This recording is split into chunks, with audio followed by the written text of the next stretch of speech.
everyone, and welcome back to What a Barb, a Polin podcast. I'm Oz, and this week I'm joined by Leggy, Beans and Veg. We've got a full house over here as we begin our Season 3 rewatch. A point we honestly didn't know if we were ever going to reach, but here we are nonetheless. Beans, Leggy, Veg, how are you doing? Ugh. Oh, that was such a sad noise, Beans. You're hating the world today, aren't you? So Yeah. if you're particularly angry at the rewatch. No. I'm not angry. I'm a little bit sad, but that's it. Oh, Beans, that's so sad. We'll cheer you up with a good old love story-ish. Oh, woohoo. Oh, Beans, Lecky, say something cheerful. I have no good news. Has anything good happened to me recently? This is dire, guys. This is not the note we wanted to be kicking off with. Oh, I'm getting better. I recently got ill. Ill again, Lecky. Because I returned from... She is never well. From the killers, and I'm pretty sure this guy behind me at the Mob Museum was sick because he was coughing and sneezing, and I kept trying to outpace him, but I guess I didn't do well enough because I fell ill. She did. And I'm on the tail end of it now, so I am no longer dying. I am getting better. Woohoo. She's on the other side. That's a great update. Not currently dying. I'm getting better. She is approaching wellness again. Veg, you've also had a busy old time staying alive, moving house. You've been doing both of the above. Yes, your vegetable is now a homeowner.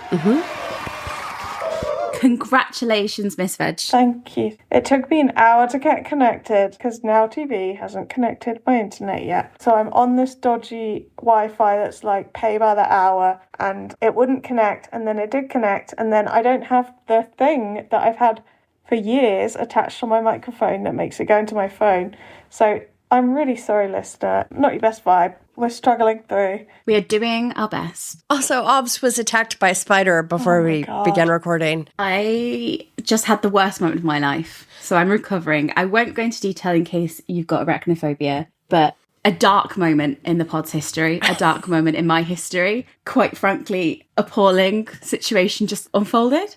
I'm now the proud owner of a spider bite. What we're saying, listeners, this is a cursed episode. Just terrible times, really. So I'm doing what I normally do in times of adversity. I'm fleeing the country. But sadly, not for very long. I'm only going away for a couple of weeks, but I am going away tomorrow. Where are you going? I am going to Croatia. Oh. Nice. I just booked the flight today and I'm going on Tuesday. So I haven't really thought it through very much. I made my decision based on a statue in a hostel that I saw. Yes. And I was like, that's a funny statue. I'd like to see that. Creepy little statue. So all round, interesting mixed results from the pod. But here we are, alive-ish and well-ish. Yeah, I just did a fucking half marathon this morning. Oh, congrats. Oh. I mean, I got up and potted about for a bit. She did fucking half marathon, didn't she? I walked 20 feet into the next room. I took a shower. How are you? Well, you're not still standing, but do you have jelly legs, babe? Yes, it was awful in every way. It was hot. It was really hot. And do you know what? I actually spent a lot of time trying to run well and train the last few months. I was doing intervals on the treadmill. I was hitting it. And then that all went to shit the last 2-3 weeks of packing. And I've just been packing, unpacking, painting. And I guess that tired me out. Sorry. At least you did it. Well, you've gone 13 more miles than I did today, so well done, Veg. Yeah. Thank you. Well, before we get started on the episode, Lecky, do you have any breaking crumbs of the week/fortnight/month for us?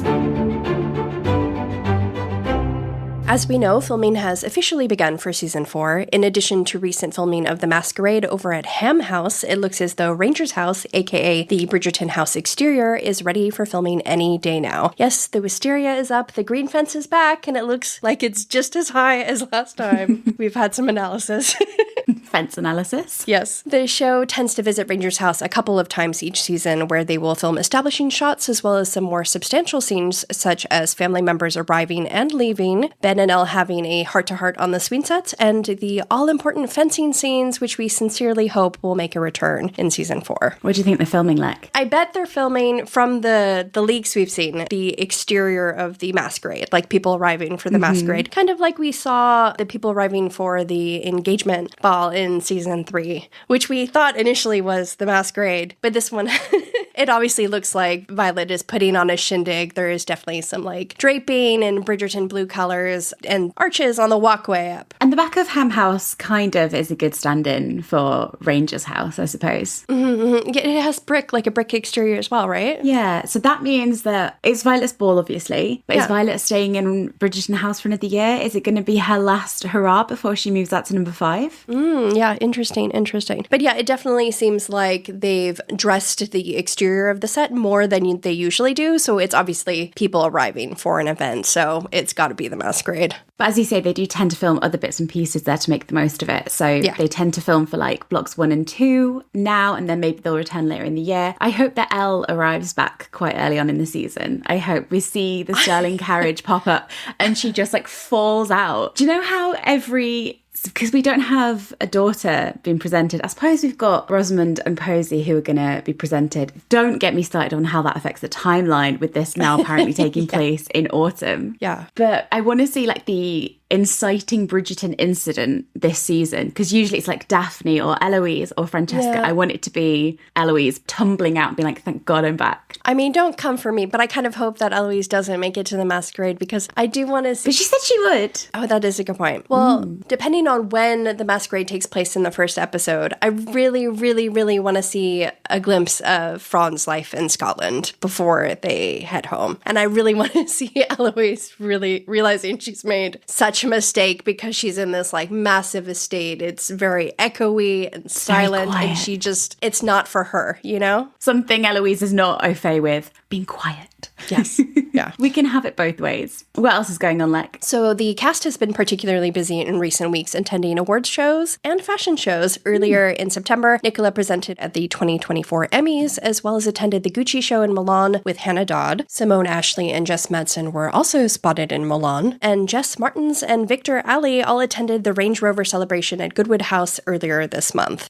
Claudia Jessie was interviewed recently by Voice magazine and shared her experience as a working class actress and of encountering class barriers in the industry. She noted the contradiction of playing a character like Eloise, saying, Eloise has the privilege of money and quite a cozy domestic setting, so she can go out and do those things. She can be a voice and she could hopefully use her privilege for good. She's the most fun I've ever had playing anyone. I read this whole interview, by the way, and it was actually really interesting. It was really good. Yeah. I mean, I'm a working class girl in the arts. Not the same arts, different arts. So I feel you, Claudia. Represent us, girl. She also championed Open Door, the organization that was started by David Mumeni, who plays Lord Samadani in Bridgerton Season 3. So worth a read. She also shared her love of the show, saying, Bridgerton is a great example, actually, of showing actual life on screen. I feel so proud to be a part of that. It's a really interesting interview, like I said, so we will link it in the show notes for you to read in full.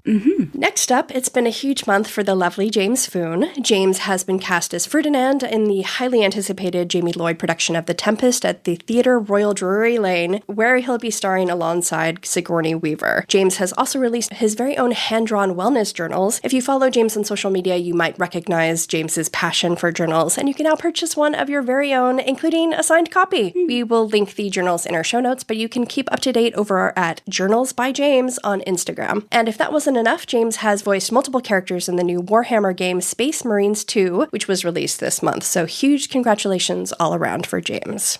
Elsewhere, Adjoa Endo will be performing in At Soho Place's production of White Rabbit, Red Rabbit on the 26th of October. She'll be appearing for one performance only, so don't miss out. So I read up on this. This is like a play where each production is a different set of actors, right? It's a different actor. I've been wanting to go to one and I haven't decided which one I'm going to see. Oh, and they haven't opened the script until they're on stage. Right. Yeah. So it sounds very interesting. It has an amazing range of actors doing it as well. So if you're around, I think any will be amazing. But yeah, catch Adjoa. In other news, Sam Phillips joined Gabby Roslin on the Reasons to Be Joyful podcast, sharing his experience on Bridgerton. But in really interesting Sam Phillips news, he has been busy with Joe Barnes, our Lord Wilding, on their project, Mum, I'm in a Movie. That is where they do like parodies where they kind of like insert themselves into famous film scenes. And it's very cute, very funny, highly recommend. But they've recently posted some new skits, including a hilarious one based on Little Women. And you can find Mum, I'm in a Movie on both YouTube and Instagram, so make sure you go check them out and follow them over there. A new trailer has been released for Zach Ford Williams, aka Lord Remington's new show, The Heartacres, which has been confirmed for a UK release on October 7th. Period drama fans, you should keep your eyes peeled for this one as the story begins in 1890s Yorkshire, following the family through the following decades. I actually watched the trailer for this, and it looks so good. There's a romantic subplot, so I'm already invested. You know how that works out for you. It looks like it's going to be really funny, and also they have a really cute dog. It's not in the trailer, but I saw a promotional still for the show. It was credited. And they have a cute dog whose name is apparently Tinny the dog. I don't know if that's like its character name or its real name, but I'm in love with Tinny the dog. And we, of course, love Zach and Lord Remington, so make sure you check it out. Mm-hmm. As we are all on tenterhooks waiting to see if Sir Philip will sprout up in season 4, you can catch Chris Fulton in his new show Last to Break, for which a brand new Chris Heavy trailer has been released. It's a miniseries, I believe, and I think he's maybe like a motorcycle driver from what I've gathered. But you should watch it, especially if you're a Phil fan or if you're a Chris Fulton fan like we are, because it's a very Chris Heavy trailer, as I said. Unlike Bridgerton.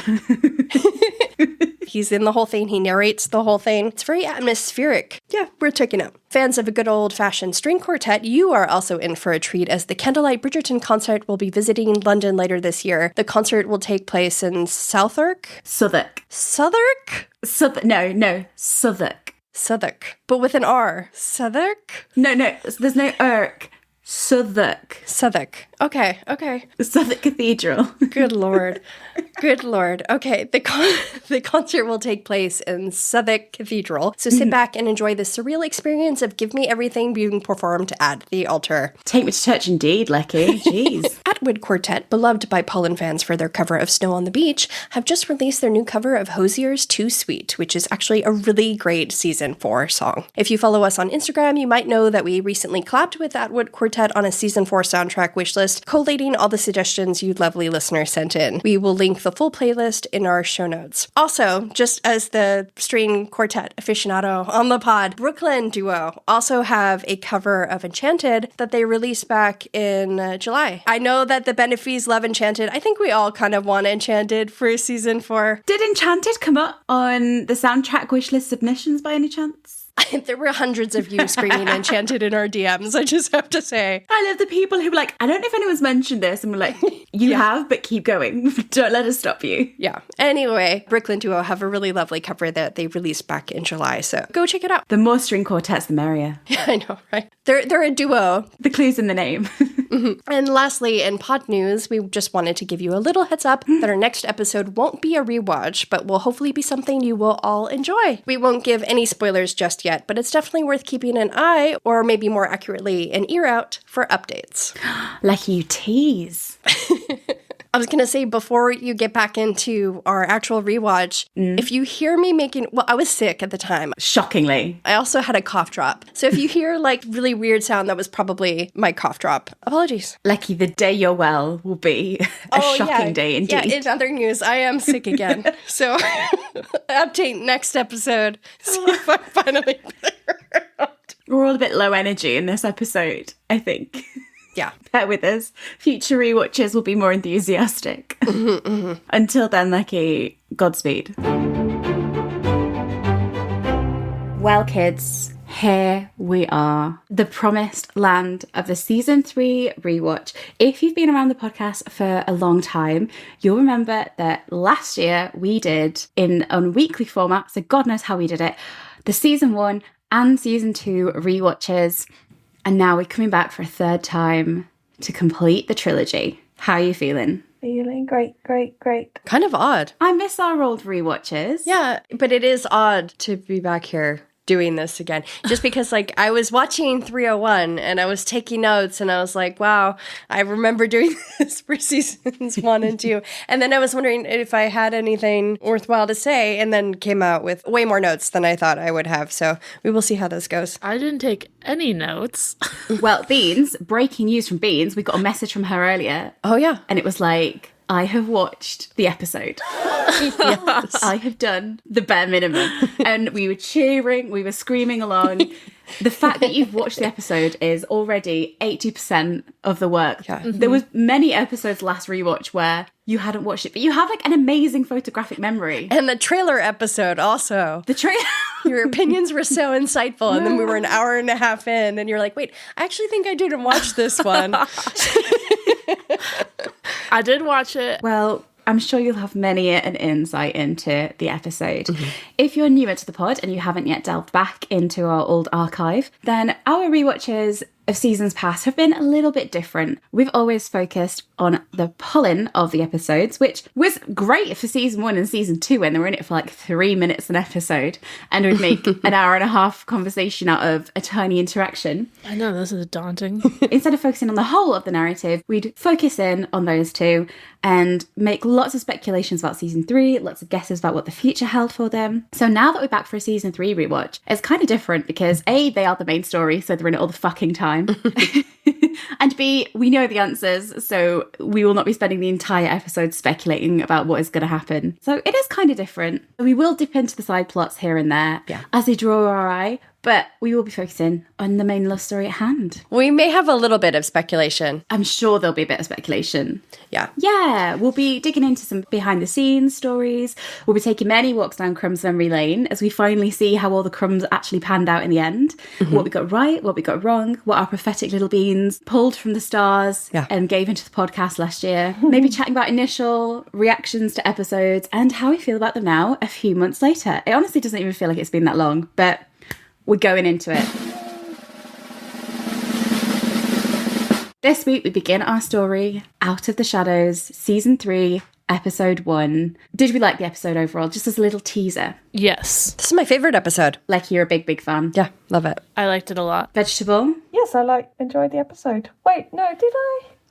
No, it's my favorite. All in all. I hope you had a good time. All in all, I liked it. There's no brothels. There's no brothels. And you can't always say that, can you? Great, yeah. I liked it overall. Veg, you and I watched this together at a preview, so we saw this one on the big screen. That's right. I have a voice note of our immediate reactions. We might chop a bit in here. Incoherently, I just want your initial thoughts. Incoherently. Okay. Incoherently. A repertoire. It's so bright and colourful. Isn't it gorgeous to see it that big? Yeah. And then, oh my darling, sweet Colin. Oh. Sweet Colin. What I'm so struck by is he isn't a dick. Not that I ever thought he was a dickhead, but like you could see so clearly because we'd heard snips about like, oh, he's flirting with all these girls and he's got his swagger, and you can see straight away that he's not okay. Yeah. Editor's note, while looking for the last clip, I stumbled upon another clip that Veg had sent us months ago that so accurately conveys what Ovs just said. This 100% is what is going on in Colin's mind in 301. Tell me if I'm wrong.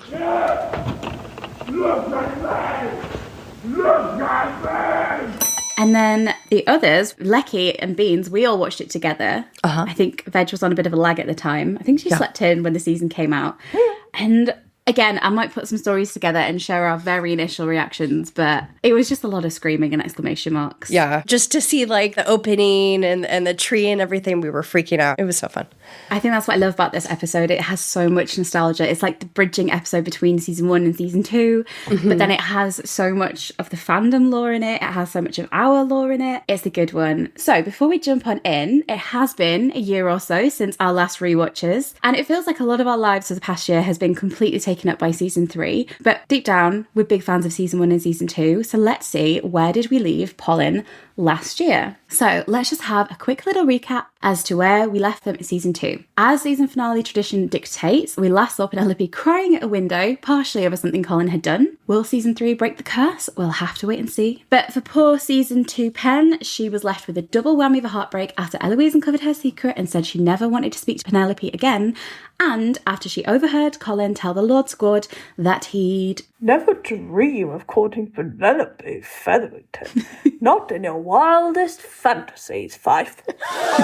Yikes, not the best night for Pen, but you know our girl, you can never keep a good wallflower down, and she wiped away her tears and picked up her pen once again, continuing her work as Whistledown. As for Colin, well, he had a great time at the Featherington Ball, having saved the Featheringtons, danced with Pen and said he'd always look after her. Famous last words, babe. He then celebrated it by making it up to Mondrich with the good old Lord Squad. He then fell into a time vortex and was last seen playing Pall Mall in head-to-toe lilac at Aubrey Hall, a miscellaneous and frankly impossible date in 1815. And, you know, get familiar with that time vortex because we're jumping straight back in this season. So a bit of a mixed bag for Polin in season 2. Will they find their happy ending in season 3? Will they crash and burn? We all know you've watched season 3 about 1,000 times since then, but the wilderness weeks are long, guys, and they're brutal, so just play along with us here. Dearest gentle listener, as we bound into a new social season, we see the return of the dashing young third son Colin Bridgerton from his adventures around the globe, ready to retake his place as Penelope Featherington's lord and saviour. However, he is shocked to not receive the welcome he expected. As he winks his way around the ton dealing with this contempt, Penelope herself is distraught as she witnesses former bestie Eloise buddying up with none other than Cressida fucking Cowper. A betrayal of the first water. Meanwhile, the third Bridgerton daughter Francesca makes her debut into society, but isn't quite sure where she fits. Queen Charlotte grows weary of the usual debutante ritual, and Penelope grows weary of social scorn, and decides the time for glowing up has come. Also, she would not dream of courting Colin Bridgerton. Cressida fucking Cowper embarrasses Pen. Pen snubs Colin's attempts of reconciliation, and Lady Whistledown pens a derisive column about the Bridgerton boy. Colin soon apologises, and the two hatch a plan to find Penelope a husband, but the papers have already been delivered. Well, best of luck, Pen and Colin. This is your season. It's all about you. Let's get straight in with some hardcore Polin. Actually, just as a little opening tangent, Setting the tone well. We open with a carriage laden down with both luggage and dead animals. Yes, it appears as though Debling's estranged relatives have also returned to the town for the season. I do wonder if that might be the reason he was a vegetarian. Maybe his family were kind of cruel, but also like shot cute, fluffy creatures and he couldn't take it anymore. Maybe he even had like a pet bird and that didn't go well, and that kind of triggered his obsession with saving the great auk. And I guess apologies for starting our Polin rewatch with an observation about Debling. Sorry. You know what, Lek, though? This season is absolutely full of dead animals, which, like any good Greek tragedy, true omens of doom. So watch your back. And, you know, a carriage full of dead animals, it's a perfect foreboding way to kick things off. And indeed, it's a busy old time as the ton once again returned to London for the start of a brand new season. We thought it would be April. Who the fuck knows at this point? It's the end of a long summer, also taking place in April 1815. And as paperboys run through the streets of Mayfair, delivering the latest issue of Whistledown, a very familiar voice welcomes us back to town. Dearest gentle reader, we have been apart for far too long. At last, London's fashionable set has made its return, and so too has this author. Yes, our author most certainly has made her return as we head over to Featherington House where a carriage is pulling up. As the household staff stand to attention, a footman opens the carriage door and out steps our lovely Penelope, back in the city at long last. So this is the scene that we saw being filmed in Bath back in January 2023, and as we suspected at the time, Penelope had somehow managed to arrange a copy of Whistledown to be published to perfectly coincide with her arrival home. It's kind of a weird experience seeing these Bath scenes in HD. I'm always fascinated by some new detail each time I watch. This time around, it was the shot of high-def Varley and Ray, who we learn is Pen's new maid, on the steps of the Featherington house with the staff, and it was just completely surreal. I remember also not being a fan of this updated season 1 dress that Pen is wearing initially, but in the final edit, she looks absolutely gorgeous. Lecky, to quote season 2 Colin, Are you mad? are you mad?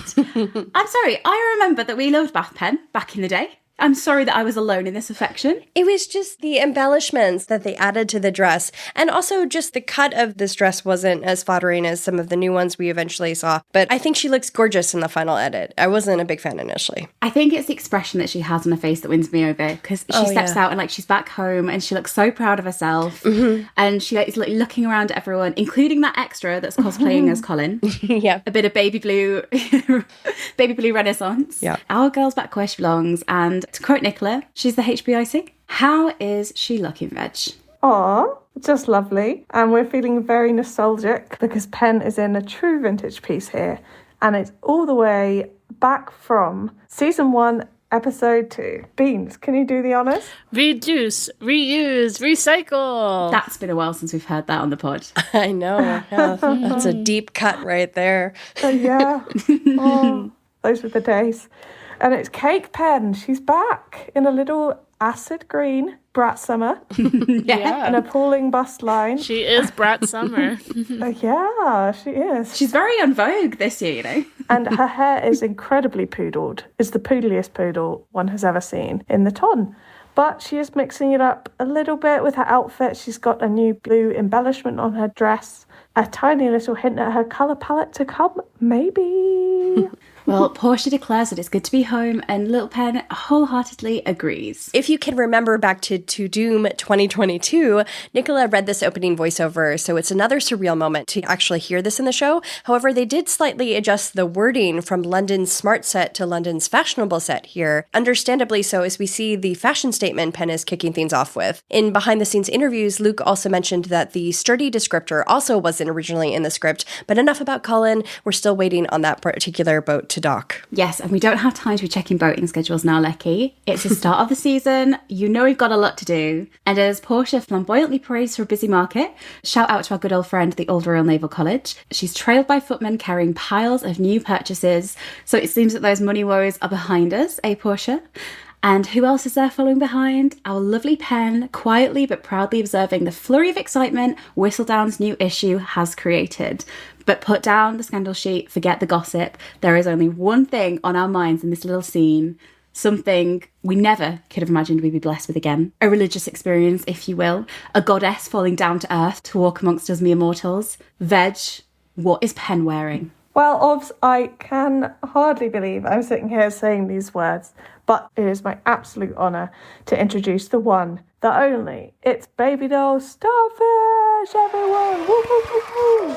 And if you're not familiar with the blessing or the curse, maybe, of Baby Doll Starfish, then please let me acquaint you. So we only saw it very briefly in Season 2, Episode 2, but it is featured in an infamous Season 2 photo shoot.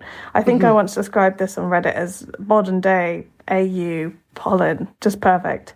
And Baby Doll Starfish is an absolute icon of the ton. It's also an example of... Reduce, reuse, recycle! Yes, it is. Thank you. And it's a stunning yellow gown with pink embellishments all around the skirt. And to be fair, the bust line's not bad. Yeah. But yeah, definitely a bold decision. And this look had a reign of terror over the Pollen subreddit during the original outfit game of 2022. A lot of people hate her, some love her. Here on What a Barb, our Pollen podcast, we definitely welcome her back with complete reverence. We love it so much. Amen. And as Whistledown's voiceover continues, we follow Baby Doll Starfish Pen as she navigates through the Midi shop, saying hello to our lovely Jen, who I think we all wish we'd seen a little bit more of this season, but we will catch up with her maybe in part 2.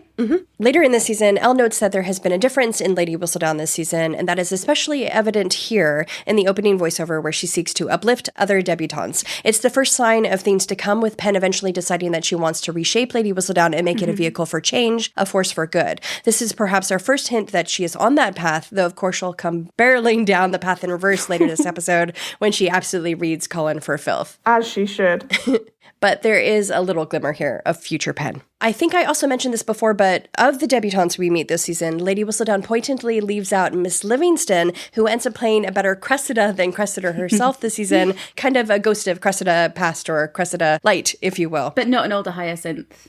But not an older Hyacinth. And as Penelope sets down a pair of Bridgerton, or at least Bridgerton-adjacent blue gloves, conveying she's given up on her dream of ever becoming a Bridgerton or being Bridgerton-adjacent again, we find ourselves over at Bridgerton House, where our lovely beans, prophet that you are, I imagine, is peeking out from behind a closet and taking notes as the Bridgertons find Fran sitting at the piano on her presentation day. That was a lot of Bridgertons in that sentence, babe. But you know what? There's a lot of Bridgertons in the show. Yeah.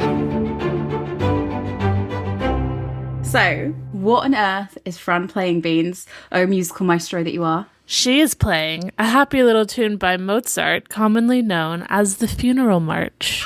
Well, what a happy little note to open on, eh? Almost as happy as our intro.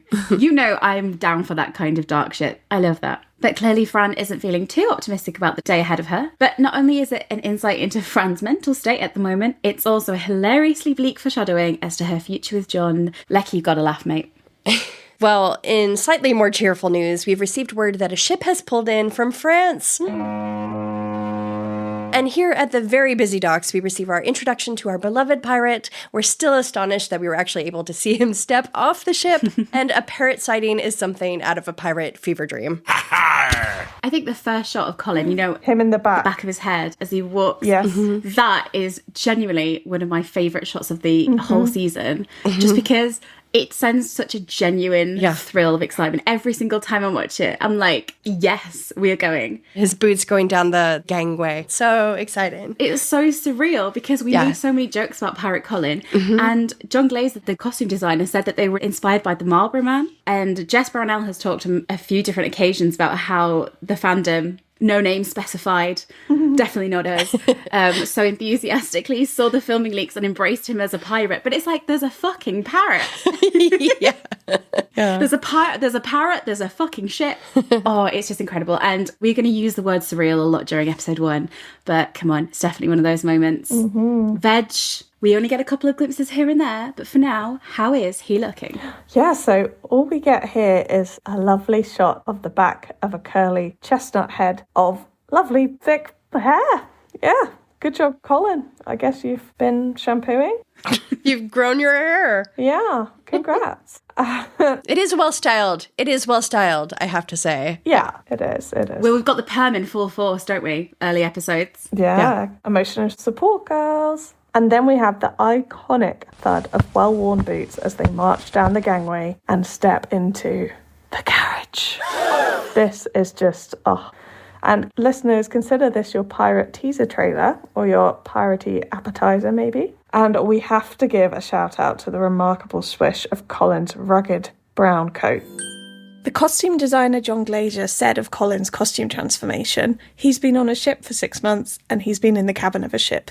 In reality, he'd be smelly, his clothes would be dirty, he'd be unshaven. But this is Bridgerton, so you have to glamorise it a little bit. He's a bit sweaty and he has a lot of swagger. Just lovely. It's not just his clothes that have been sailing the high seas either, as Colin's hair in early episodes is especially tousled to create the sense of the sea air still rustling through his curls. John Glazer also reflected on Colin's colour journey as he moved from baby blue Colin, a podcast favourite, through to darker blues, browns and shades of black to represent Colin's physical and mental maturation. Interestingly, the fabrics also have more texture, John said, and have been aged so they don't all look brand new.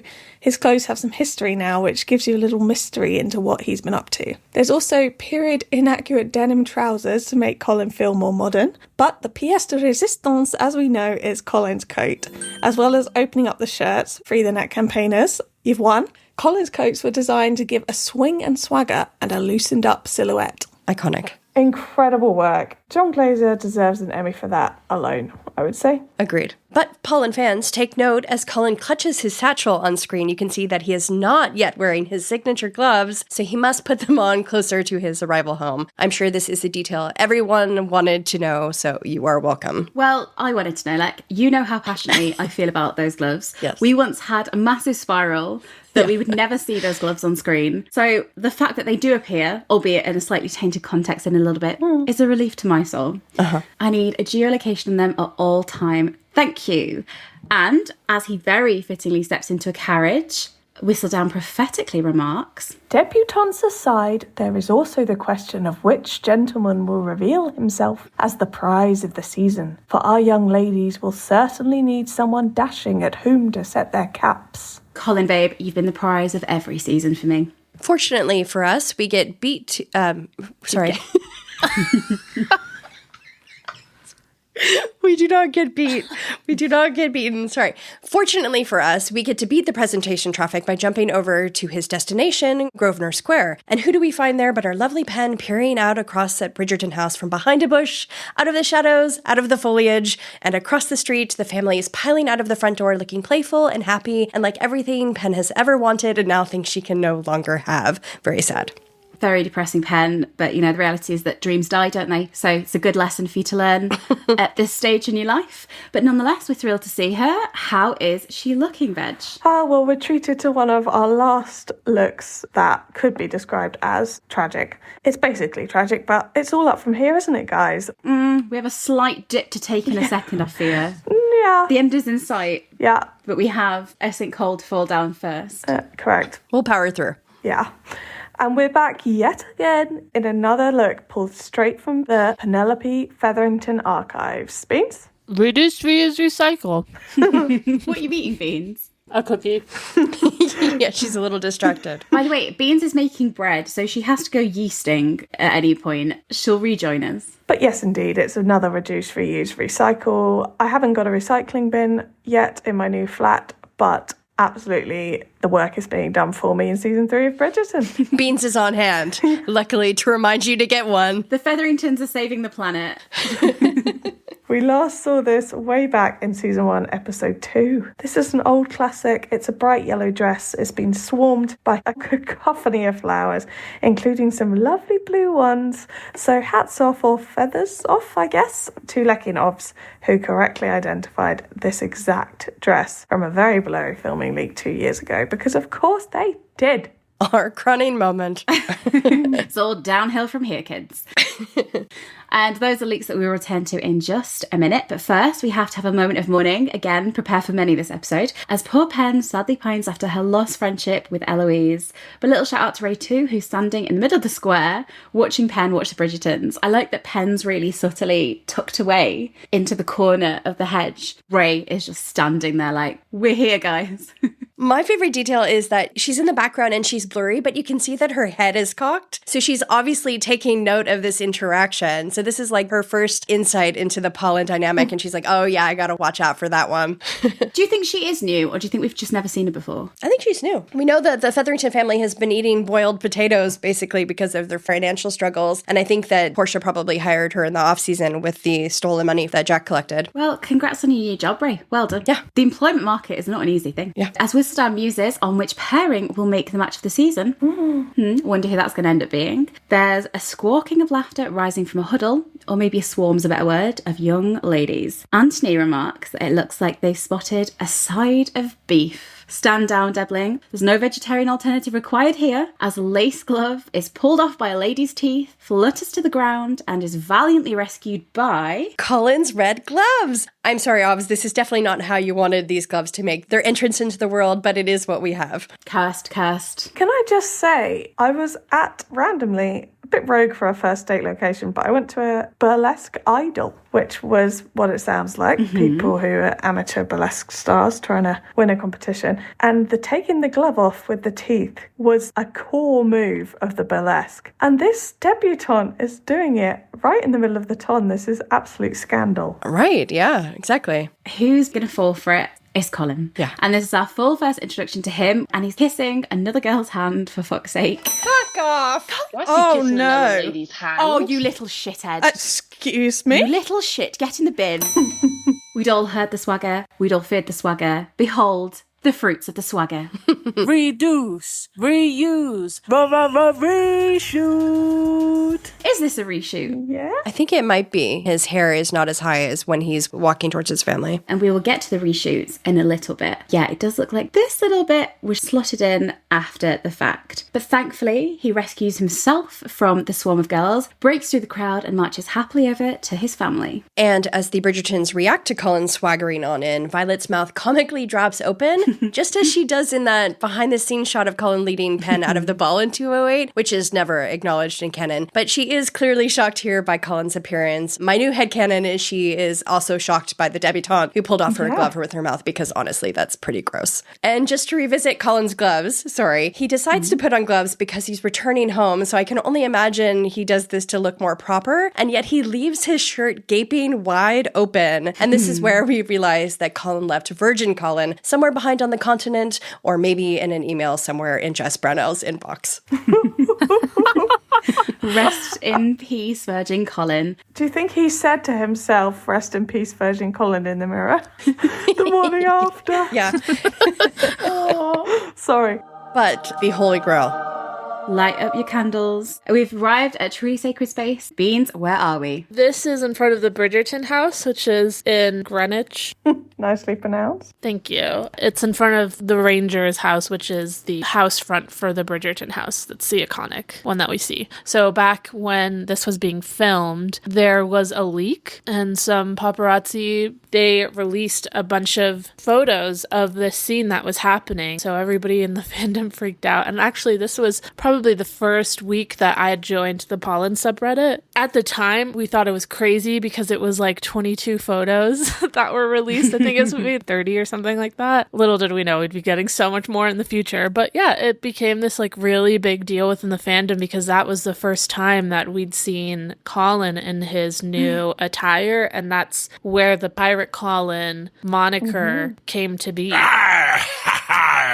Like you say, it was our first glimpse. It was the very first few weeks of filming. It set an expectation for Crumbs, which sometimes it met, sometimes it left us absolutely desolate in the wilderness. And this is where so many people became friends, including all of us. Yeah. We have talked about these infamous leaks way back in our older episodes. So to see them in real life was very, very strange. And Pirate Colin, he'd always been a bit of a blur.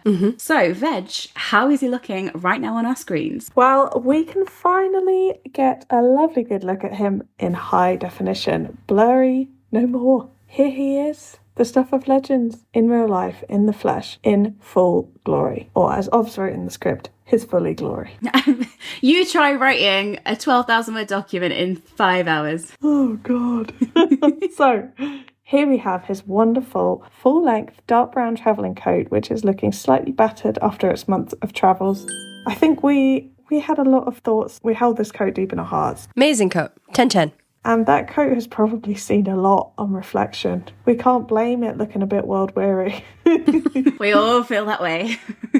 And of course, we have the iconic dark blue, scandalously open neck shirt, waist-high trousers, rugged brown waistcoat, and for the first time this season, the most important supporting character of all, head-on, Colin's emotional support pearl. Thank the Lord. Because Colin is home looking decidedly underdressed. If you remember from the time of filming leaks, do you remember that behind the scenes footage? We have like a photo of Anthony pulling at Colin's loose cravat and teasing him about his less than proper appearance. And I'm sad that didn't make the episode. We'll forever mourn you. Yeah, same. Yeah. I also love that moment. It's like Anthony chastising Colin. And it reminds me of something Luke mentioned about Colin's wardrobe all the way back in December 2023.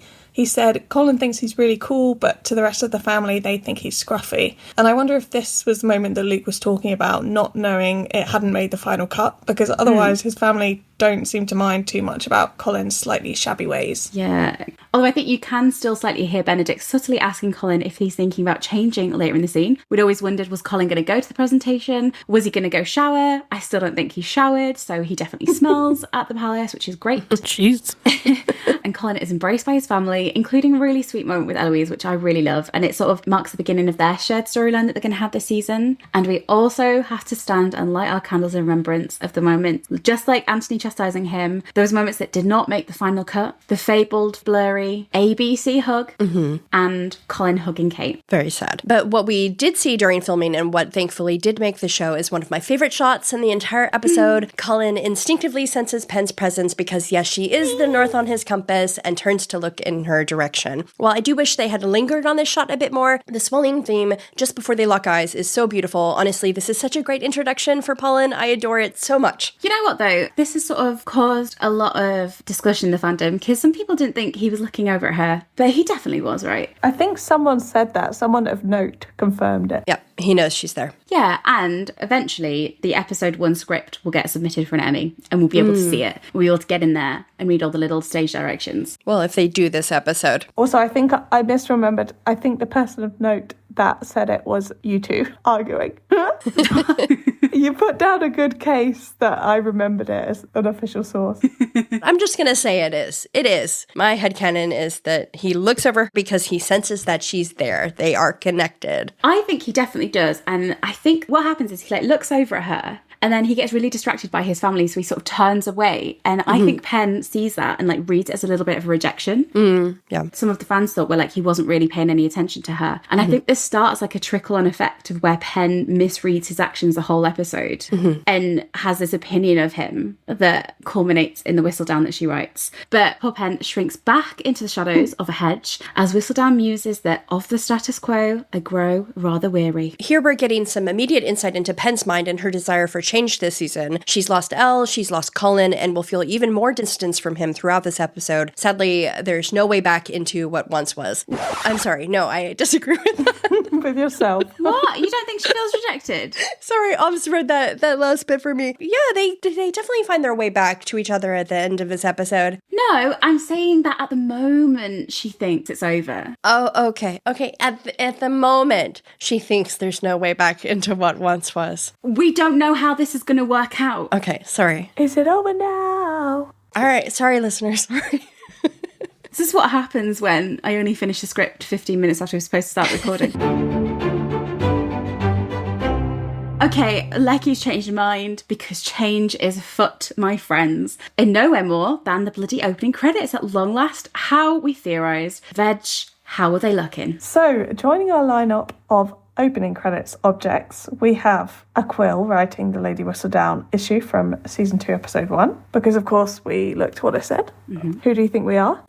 A butterfly, which would soon, spoiler alert, become a nice symbol of the season. And our new Lord and Saviour, the balloon that prefers travelling parallel to the ground, the balloon that launched 1,000 memes. The iconic balloon. Oh, and it also launched a relationship and Benedict's bisexual awakening, so love that for him. And not only do we get Colin's name finally on the tree, which I think, Obs, you said that was a surreal moment for you. I clutched your hand when we saw it appear. But we saw Luke Newton's name finally back in the credits. You did it, baby cakes. Lovely. A balloon, a butterfly, a quill. Sums it up. And just like that, we're back in another carriage. Lecky, maybe we need like a carriage tracking noise. Carriage tracking noise? Maybe like a neighing horse, perhaps? Oh, I was thinking more like a radar noise. Like a radar noise? I don't know, like... when you see like an enemy ship. Locking in target. Carriage sighting here. We will find something, listeners. Whatever sound effect we decide, insert it here. Target locked. Thank you, Lecky. Yeah. We do have company in this carriage, though, with A, B, G, and very undressed C, who Benedict remarks has gotten a bit sturdy. No, please. We never did solve the mystery of how Colin got so sturdy. I think we once theorised that he'd been moving cannons during the war. And dead soldiers. He'd been carrying dead soldiers, yeah. He's like, do you even lift, bro? And he's like holding up like a bunch of dead soldiers, carrying them to like a pit somewhere. For the benefies amongst us, Ben has a bee on his waistcoat in this scene. If you can bring yourself to look away from Colin. Beckett actually means beehive, and Benedict is often wearing bees throughout Bridgerton, but sightings like these in season 3 seem more significant now that we know that he is slated for season 4. I also find this scene a bit heartbreaking upon rewatch, as Anthony points out that Colin has not yet told them about his travels as he did in season 2. Colin responds by saying he doesn't want to bore them with the details, which surprises his siblings, and I find this just very, very sad. While Colin appears outwardly confident here's just another sign that he fully believes his family wouldn't be interested in what he has to say. He really does think that he bores them, and that, as he tells Cressida in episode 8, everyone was busy with their lives without the need for me in them. And when we later learn in the season how lonely he felt without Penn's letters, you can't help but feel sad for the real Colin peeking out from behind this confident facade that he's projecting here. He thinks that he did not have a voice worth being heard and that he's not needed. Somewhat like Penn, Colin also crafts this persona to better fit in with society, thinking they wouldn't appreciate his true self.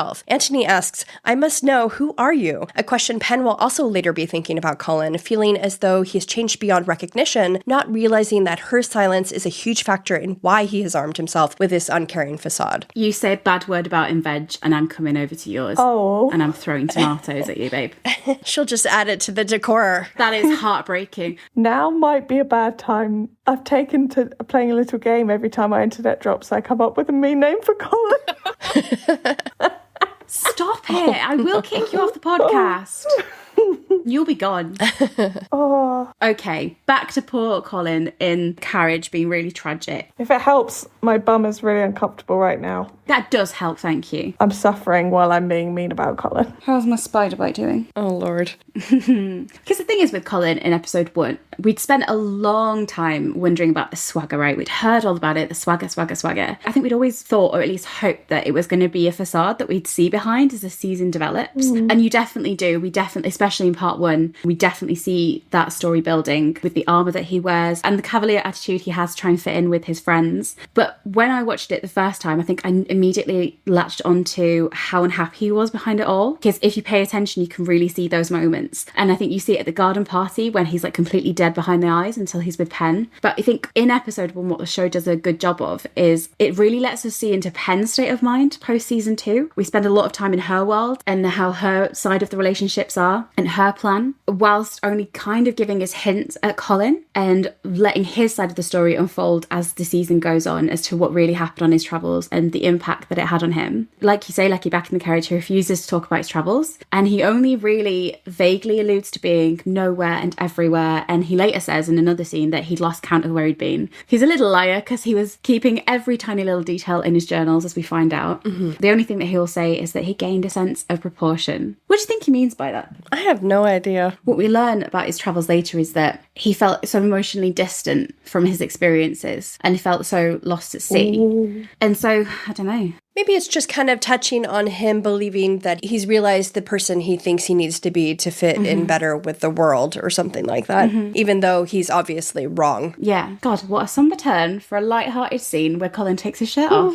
Veg, cheer us up, mate. Yeah, so here Colin is looking decidedly less stressed than when we last saw him. He's slipping out of a shirt into a fresh white new one to make himself a bit more presentable for the Queen of England. A bit of a pity. Maybe she would have been into the pirate aesthetic. You know, she liked the farmer. Yeah, she likes Farmer George. Yeah. She likes a slightly rugged look. That's a good point. Good point, yeah. So Dougie Hawkes, the assistant costume director on season 3, described this moment as a great reveal moment for the worked out chess. On behalf of many Polin fans, we salute you. And I think this was an important moment for the hot moment like we had with Anthony coming out of the lake. Colin got his early on because they jumped so quickly into the romantic story for Polin. Yeah, because we hadn't seen that side to him in season 1 and season 2 where we had with Anthony and Benedict. He's been so buttoned up. Yeah, and presenting this facade, presenting this personality of being like his older brothers and watching how that sort of crumbles as we go along. But speaking of the Queen, I believe you just mentioned her. Presentation time, kids. You know how it goes. Episode 1. And as we suspected might be the case, we find a very bored Queen Charlotte inspecting one debutante after another. She's clearly tired of the routine, so we understand why she becomes so swept up in the Lady Whistledown drama that follows later in the season. Forget what I just said. Forget about the monarch. We're just here to see Penn's Parisian paramour Colin glide into the room in a vest whose mysteries still elude us, guys. We did our best. We don't have the answers. There does appear to be like a duck and a parrot, though, and I wonder if maybe that's like a representation of Penn and Colin's false selves. Like, because in truth, she's a swan and he's, I don't know, maybe like a peacock or something. Oh, he's definitely peacocking away.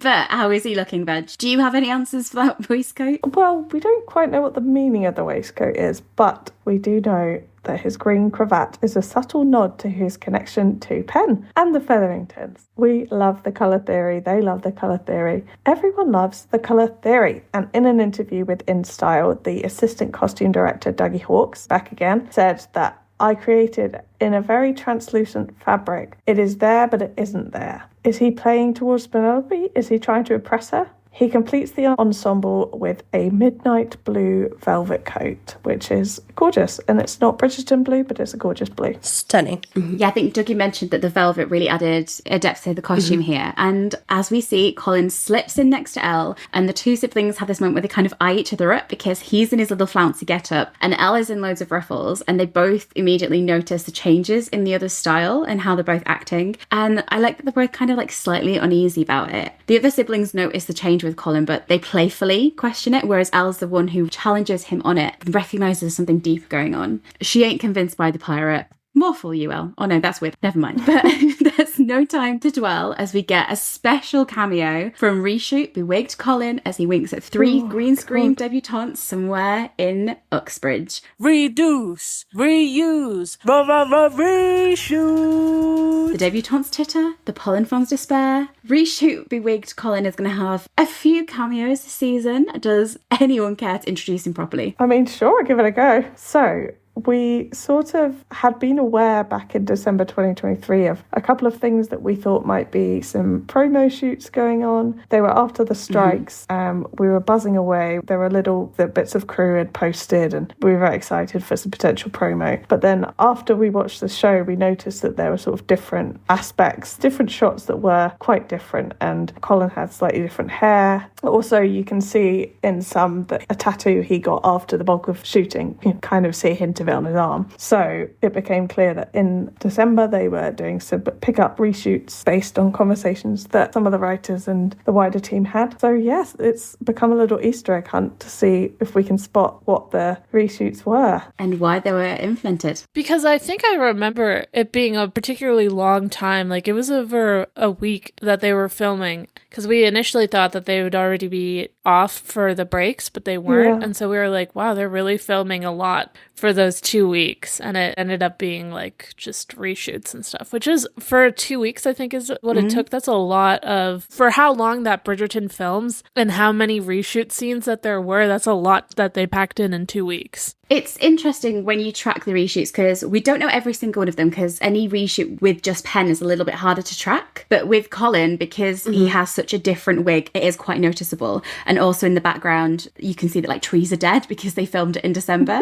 So season 3 filmed in principal photography from July 2022 through to March 2023. And basically what happened, if you weren't there at the time, there was a big Hollywood strike where the actors went on strike, productions shut down, the actors weren't allowed to talk about productions they were involved with, everything kind of ground to a halt, which meant that filming could only resume a lot later on in the year, like you say, December. So we'll be following the reshoots as we go, and it's really interesting to see because sometimes in episode 1 here, because we've already seen a little one earlier outside Bridgerton House, we've seen it here, this little tiny bit, so it's just the bit where Colin looks at the debutantes and winks at them, and then we'll see at the Livingston garden party there's intercut scenes, so everything in episode 1 seems to be additions instead of replacements, because some reshoots later fully replace a scene, as we'll see next episode. I still think there may have been cuts made that maybe some existing scenes didn't make sense with the reshoots. For example, like the market scene, they had to get rid of because that was literally a replacement. But if you look at the runtime, especially for part 1, the episodes are a lot shorter than we're usually used to. So I think that some of the new scenes maybe have contradicted other things they filmed or would have maybe made things not make sense. So they may have had to make some other cuts as well. I've always suspected that they may have made cuts, especially with Benedict's story, just because in this episode he talks about his purpose, and that's not really brought up again until just one brief moment in part 2. We've talked about it before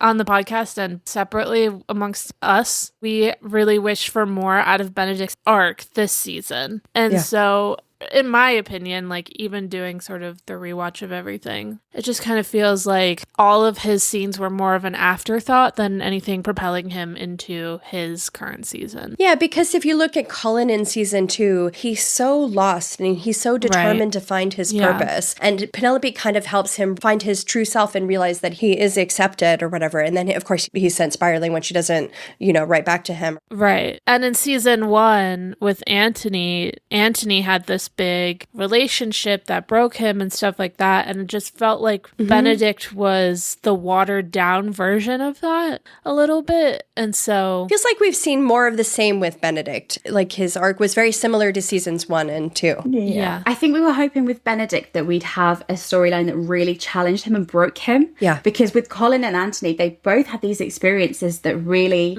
shattered their vision of love and what they thought their lives would be. Yeah. And even in season 1 with Anthony's storyline, it was Sienna and it was this love story, but it was also him grappling with being the head of the household and being responsible for Daphne and his mother.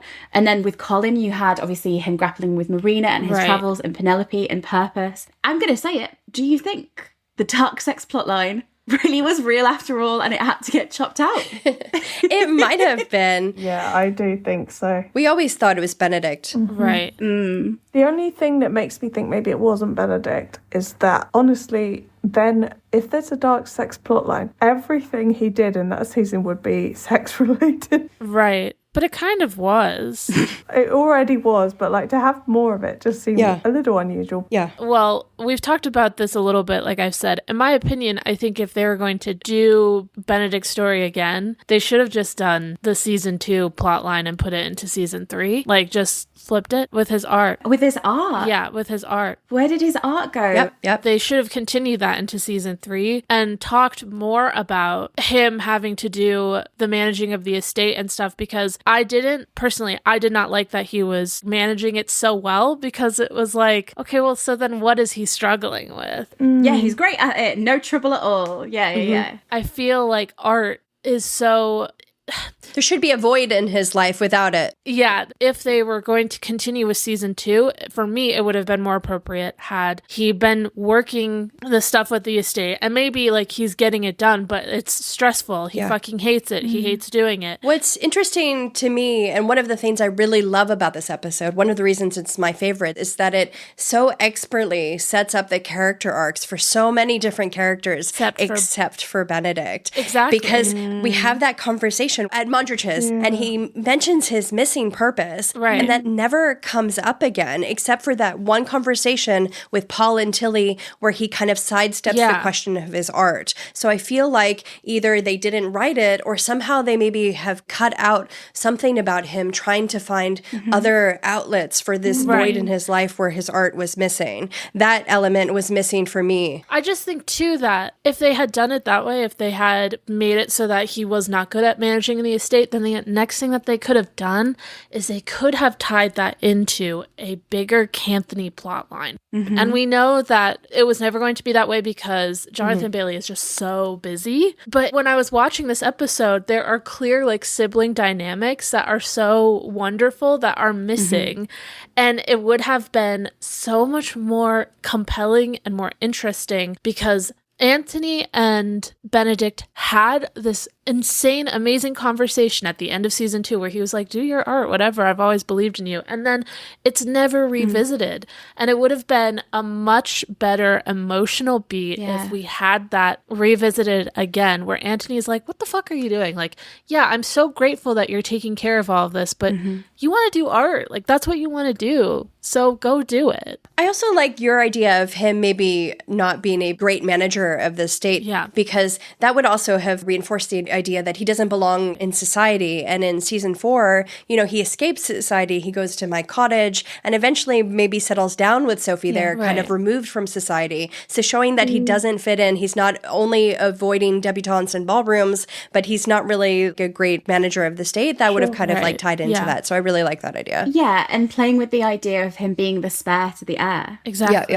Very technically, he's actually the heir, but that's semantics. To go back to his art before we move on, I think a lot of us are involved in the arts or art in some capacity, some form. And I think we know that when you're involved with any type of art in that way, it's not something that leaves you. It's something that even when you're struggling with it, even when you're rejecting it, it has such a hold on your life because it's about how you see the world. And so to lose something like that, it's like with Colin losing the letters from Penn, it's such a fundamental loss to who you are. That's a good point, And so I really hope we revisit it in season 4 because I feel like his art is so important to him. And even though he was struggling against it, I think it still should have been there haunting him as he tries, maybe fails. I like your idea, like, can Anthony go away? And maybe he promises, I've got it all under control. You guys have had a life of looking after everyone else. You guys go, it's all good. And then we see him struggling. Because it's Anthony who we see struggle and Kate who we see struggle with the thing that we're sort of taught that they kind of get on with though. Exactly. We'll get to them. Don't you worry. Great.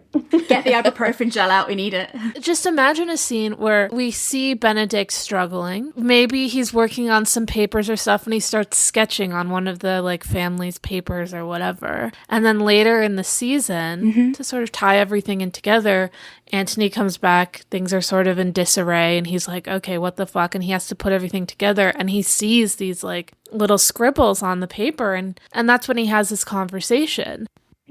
So it definitely seems like along the way, the reshoots were factored in. I think they were sort of discussed during production, and then because of everything with the strikes, it only could take place a lot later, and we will track them as we go. But as I say, in episode 1, it definitely feels like the reshoots were designed to really hype up, sort of exaggerate Colin's flirtatiousness, his rakishness, the toxicity of that, which on the face of it, when you watch episode 1 in isolation, you might just read it as him actually just being that flirty and that rakish. But we later see, having rewatched it and now knowing the context, it provides a lot more depth to see him pretending and acting because he thinks he has to. He thinks that's what society demands of him. Right. But tangents aside, reshoots aside, we're back to main production because Fran is making her debut and she doesn't impress the Queen the way many suspected she would. Who's going to be the diamond of the season? Is there going to be one? We will find out. We also get some depressing foreshadowing as she tells Violet that it would be pleasant to have her own house and that she could use some peace.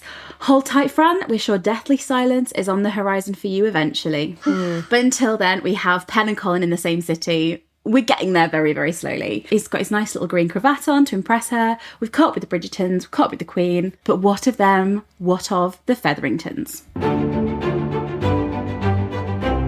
We find our lovely Pen staring out of her window at the Featherington house, a familiar but now very significant sight. I have to say, I absolutely love the significance of Pen's window this season and how they bookend this season with scenes like this one with Pen staring out across at the Bridgerton house, only for us to later find Pen no longer peering out of the window, but over at her husband once all of her dreams have finally become a reality. Chef's kiss. Well done, season 3 writers. Spoilers, Lecky. Spoilers. I will always welcome a reminder that Penelope got everything she ever wanted. Someone on a YouTube comment said they appreciated me always talking about how much I love Pen, and I was like, thank you so much. Repping Pen, yeah. You're a hype girl.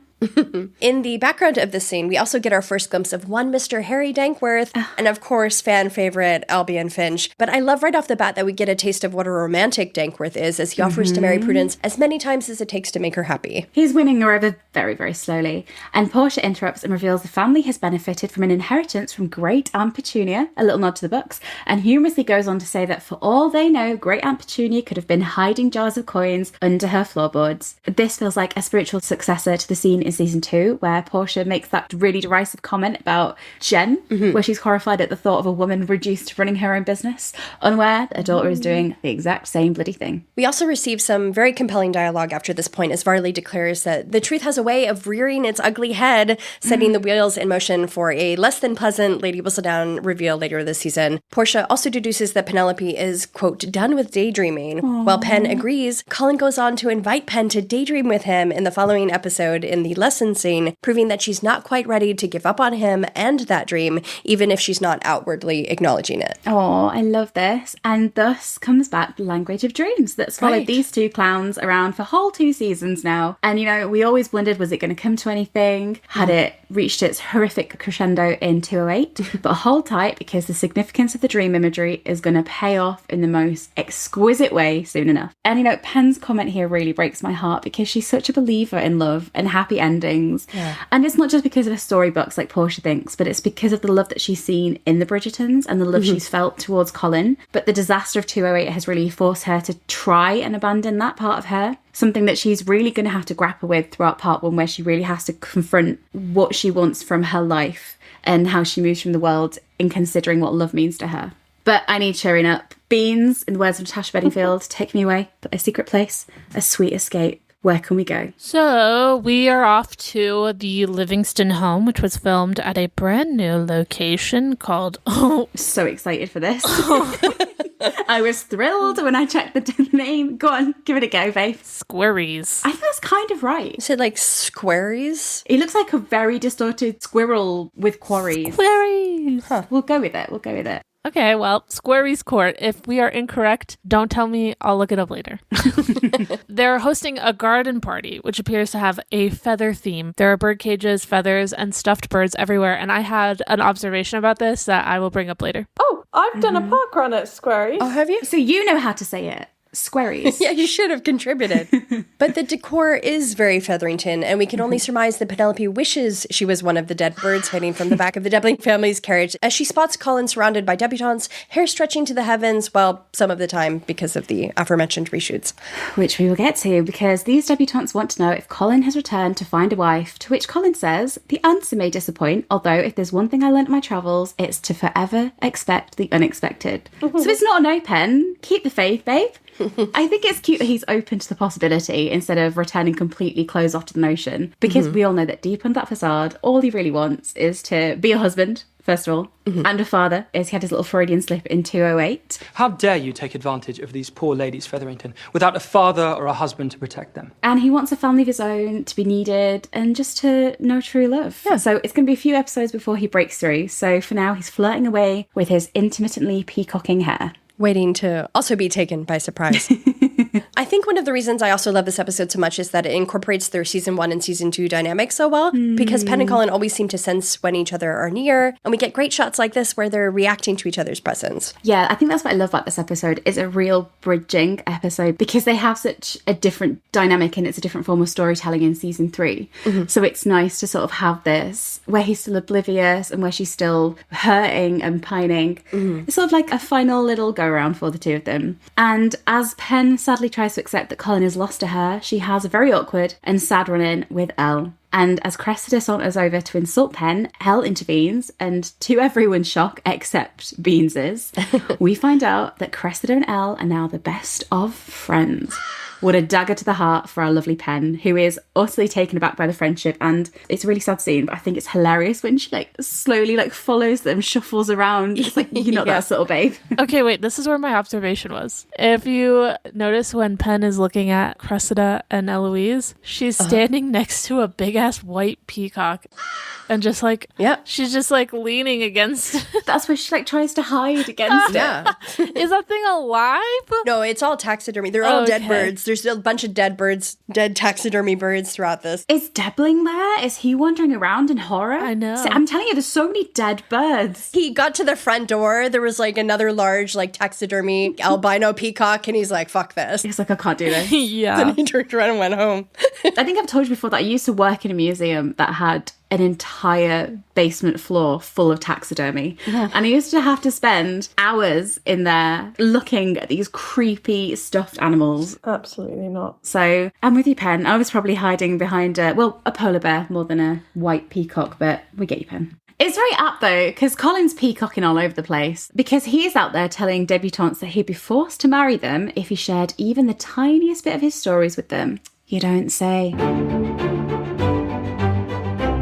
And as Kate literally stops to smell the flowers, suggesting she's not quite ready to take on her new responsibilities as Viscountess 1 week into the job, and in fact would rather remain on her honeymoon, Whig Colin declares that his stories are not suitable for tender young ladies, unless you're Lady Whistledown, in which case you've gone all in on the smut. Also, minus 100 points from Gryffindor Colin, as he asks how the debutantes' dance cards aren't already full of suitors. So you do know what a dance card is, Colin, is what you are saying. Oh my god, it's almost like he's not a good person.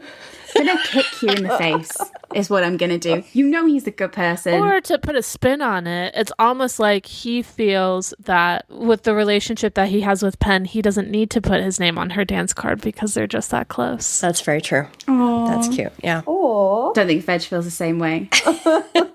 Well, this little flirting montage where Colin is dropping the cheesiest of Regency pickup lines is, of course, Reduce, reuse, reshoot. Another reshoot? How can we possibly tell, first of all, that trees are suddenly very dead in the background, right, which perfectly match Colin's dead behind the eyes expression as he cosplays as a rake. And of course, I think the wig slightly gives it away. Yeah. As an aside, there are also some hilarious Blink and Miss It, Dankworth and Finch moments at the garden party. Not only does Albion comically hold Dankworth back as the Featherington women are bickering as they exit the party, but they also both look absolutely stunned when Portia drops the bomb about the Featherington error. This is brand new information. He's like, oh, maybe I should have slept with Philippa before now. He's been waiting in the wings, waiting for her to broach the subject. He's so serious, conferring with Dankworth. But it's time for our first call cold shoulder that we were promised all the way back in the season 3 synopsis. And it's the first real Polin interaction in the whole of their season. How is it going for them, Lek? Not great. After a tiring afternoon of flirting, Colin heads on over to Penelope. All jokes aside, it's quite sad knowing Colin's full character arc in season 3. He genuinely is tired from pretending to be this other version of himself all day and has probably come to find Pen to be with somebody who truly knows who he is. She's the one person he really wants to talk about his travels to, not just about the scandalous details and the places he went, but what it really meant to him while he was away. We've said before that it's Lady Whistledown's words at the end of the episode that push Colin into the brothel, trying to reinforce this facade he comes back with. But upon viewing the whole season, you can kind of see how Penelope is the reason for the facade to begin with. Penelope makes Colin feel seen. He doesn't just say that this season, but also upon returning home in season 2, where he implies that her letters were so encouraging that he started to see himself in a better light, and it's also implied she possibly helped him find his true self. But when Penelope stops writing to him, forsaking him in a way he never believed possible, I think Colin probably floundered. So the one person who made him feel as though he had value disappeared, and I could only imagine that is one of the things that possibly drove him to seek out connections with other people, sexual and otherwise, only to discover that left him feeling empty and hollow too, because he was really missing their emotional connection. I also think her not responding to his letters made him again doubt if anyone wanted to hear his true self. Unlike Marina and his family, Penelope took Colin seriously and was interested in what he had to say. And because he's such a sensitive person, I think he crafts that armor that Violet speaks of later in the season and bottles up his true self, coming back with this rakish persona, a man who better fits into society's mold. Colin thinks he's found himself through Penelope's eyes. When he maybe starts to question that, the only Colin he can really revert back to is the pre-Marina Colin, the one we've been told flirted with half the girls in London at one point or another. Yeah. So what do we see when Colin returns? Him doing just that. And him approaching Pen here, he tries to go in with a bit of a joke and everything like that, and he's trying to reach out to her again after months of silence and months of not really knowing why their connection had fallen apart, and the rejection that he gets from her really hits him because, to his surprise, Pen really doesn't want to talk with him. And it's so sad because from her perspective, he comes over and he's like, it's good to see you. And we now know how good it is for him to see her. But then she questions it. She's like, is it? Because to go to her perspective, after what he said in 208, and then also what she's seen from him this episode, where he's sort of flirting and raking around, she genuinely doesn't know what to make of him anymore. Like, maybe this Cavalier Colin has actually been the true him all along, and the front was the one that he had with Penelope when he said she was special to him. And here she points out that much has changed, including, though, a little segue, his style. So Pen tells Colin that he looks distinguished, mirroring his arrival home in season 2, but this time Pen very much does not have her heart in her eyes because, as Colin notes, things have fundamentally changed at home, though at this point even Colin does not yet fully realize the extent of it. Yeah, they have a nice little chat about clothing, and that's where we learn that Colin's outfit is all the rage in Paris. But Colin in Paris. Yeah. Great. What a crossover. Yeah, that would be great. Do you know, if it was the BBC in 2008, they would 100% do a crossover for Red Nose Day. There'd be a Children in Need episode, wouldn't there? Yeah. Or, yeah. Those are the days, eh? Colin points out that when all is said and done, it is merely clothing. For Colin, his confidence is just an outfit he's wearing and it's not real. But when Pen hears this, she thinks the solution to finding confidence is as simple as wearing a new outfit from Paris. And we'll see that when she takes the trip to the Medusa. Colin pulls at the wrong thread by making a joke about Elle and Cressida, which is as funny as stabbing Pen right through the heart. She responds by telling Colin that sometimes time moves rather quickly, a sentence that is particularly true in the world of Bridgerton, before she quickly departs and leaves our lovely peacocking pirates slightly bewildered. And as the Featheringtons exit the garden party, Prudence rudely scolds Pen for thinking she's part of the race for an heir, setting the wheels in motion for the arrival of one little unnamed Lord Featherington. Because what happens right as Prudence jabs at Pen is the first to walk through the garden gate, foreshadowing that she will be the one to win the race. Not only that, she pushes her way through, so she's forcing herself to the front. Yeah, that's a good point. Yeah, Colin's going to make sure they win that one. Competitive streak after all. Yeah. Though there's also a nice little nod to the books as Portia declares that she takes comfort in the idea that Penelope will always be around to take care of her, which is an idea Pen clearly does not find the same comfort in. And interestingly, Portia exclaims, "Must we tell a baker to bake?" Another cake reference, if you're keeping track, Polin fans, and we know that you always are. We leave Pen outside the carriage, despairing at the thought of being subjected to her sisters ruling over her for the rest of her life. Okay, so what's the plan, Lecky? In bed that night, Penelope, who is wearing a very lovely night dress, by the way, decides to make a change by making over her appearance. And as she throws open the doors of her wardrobe, you can spot Penn's yellow dress from the Danbury Ball in 101, a little nod to season 1 that Nicola asked them to put in for fans. So cute. I love that dress. What a throwback, eh? But while Penn's dreaming of a better wardrobe, we find her in a truly horrific update of an old season 1 and season 2 outfit at the Mid-East. How is she looking, Veg? So this pen we have lovingly named Hawaiian Tropics pen. And she's wearing the infamous Marina Hates Tomatoes dress. Reduce, reuse, And it appears as though Marina may hate tomatoes, but Pen loves Mai Tais because somehow this dress looks even more vibrant than it did before. So Nicola talked about how the costumes team really went all out with making this final Pen look as crazy as possible to provide the most startling contrast that we could get when we see her glow up. And it works, but it's nice to go out on a big, Whimper? This is the way the world ends, not with a bang, but with a whimper.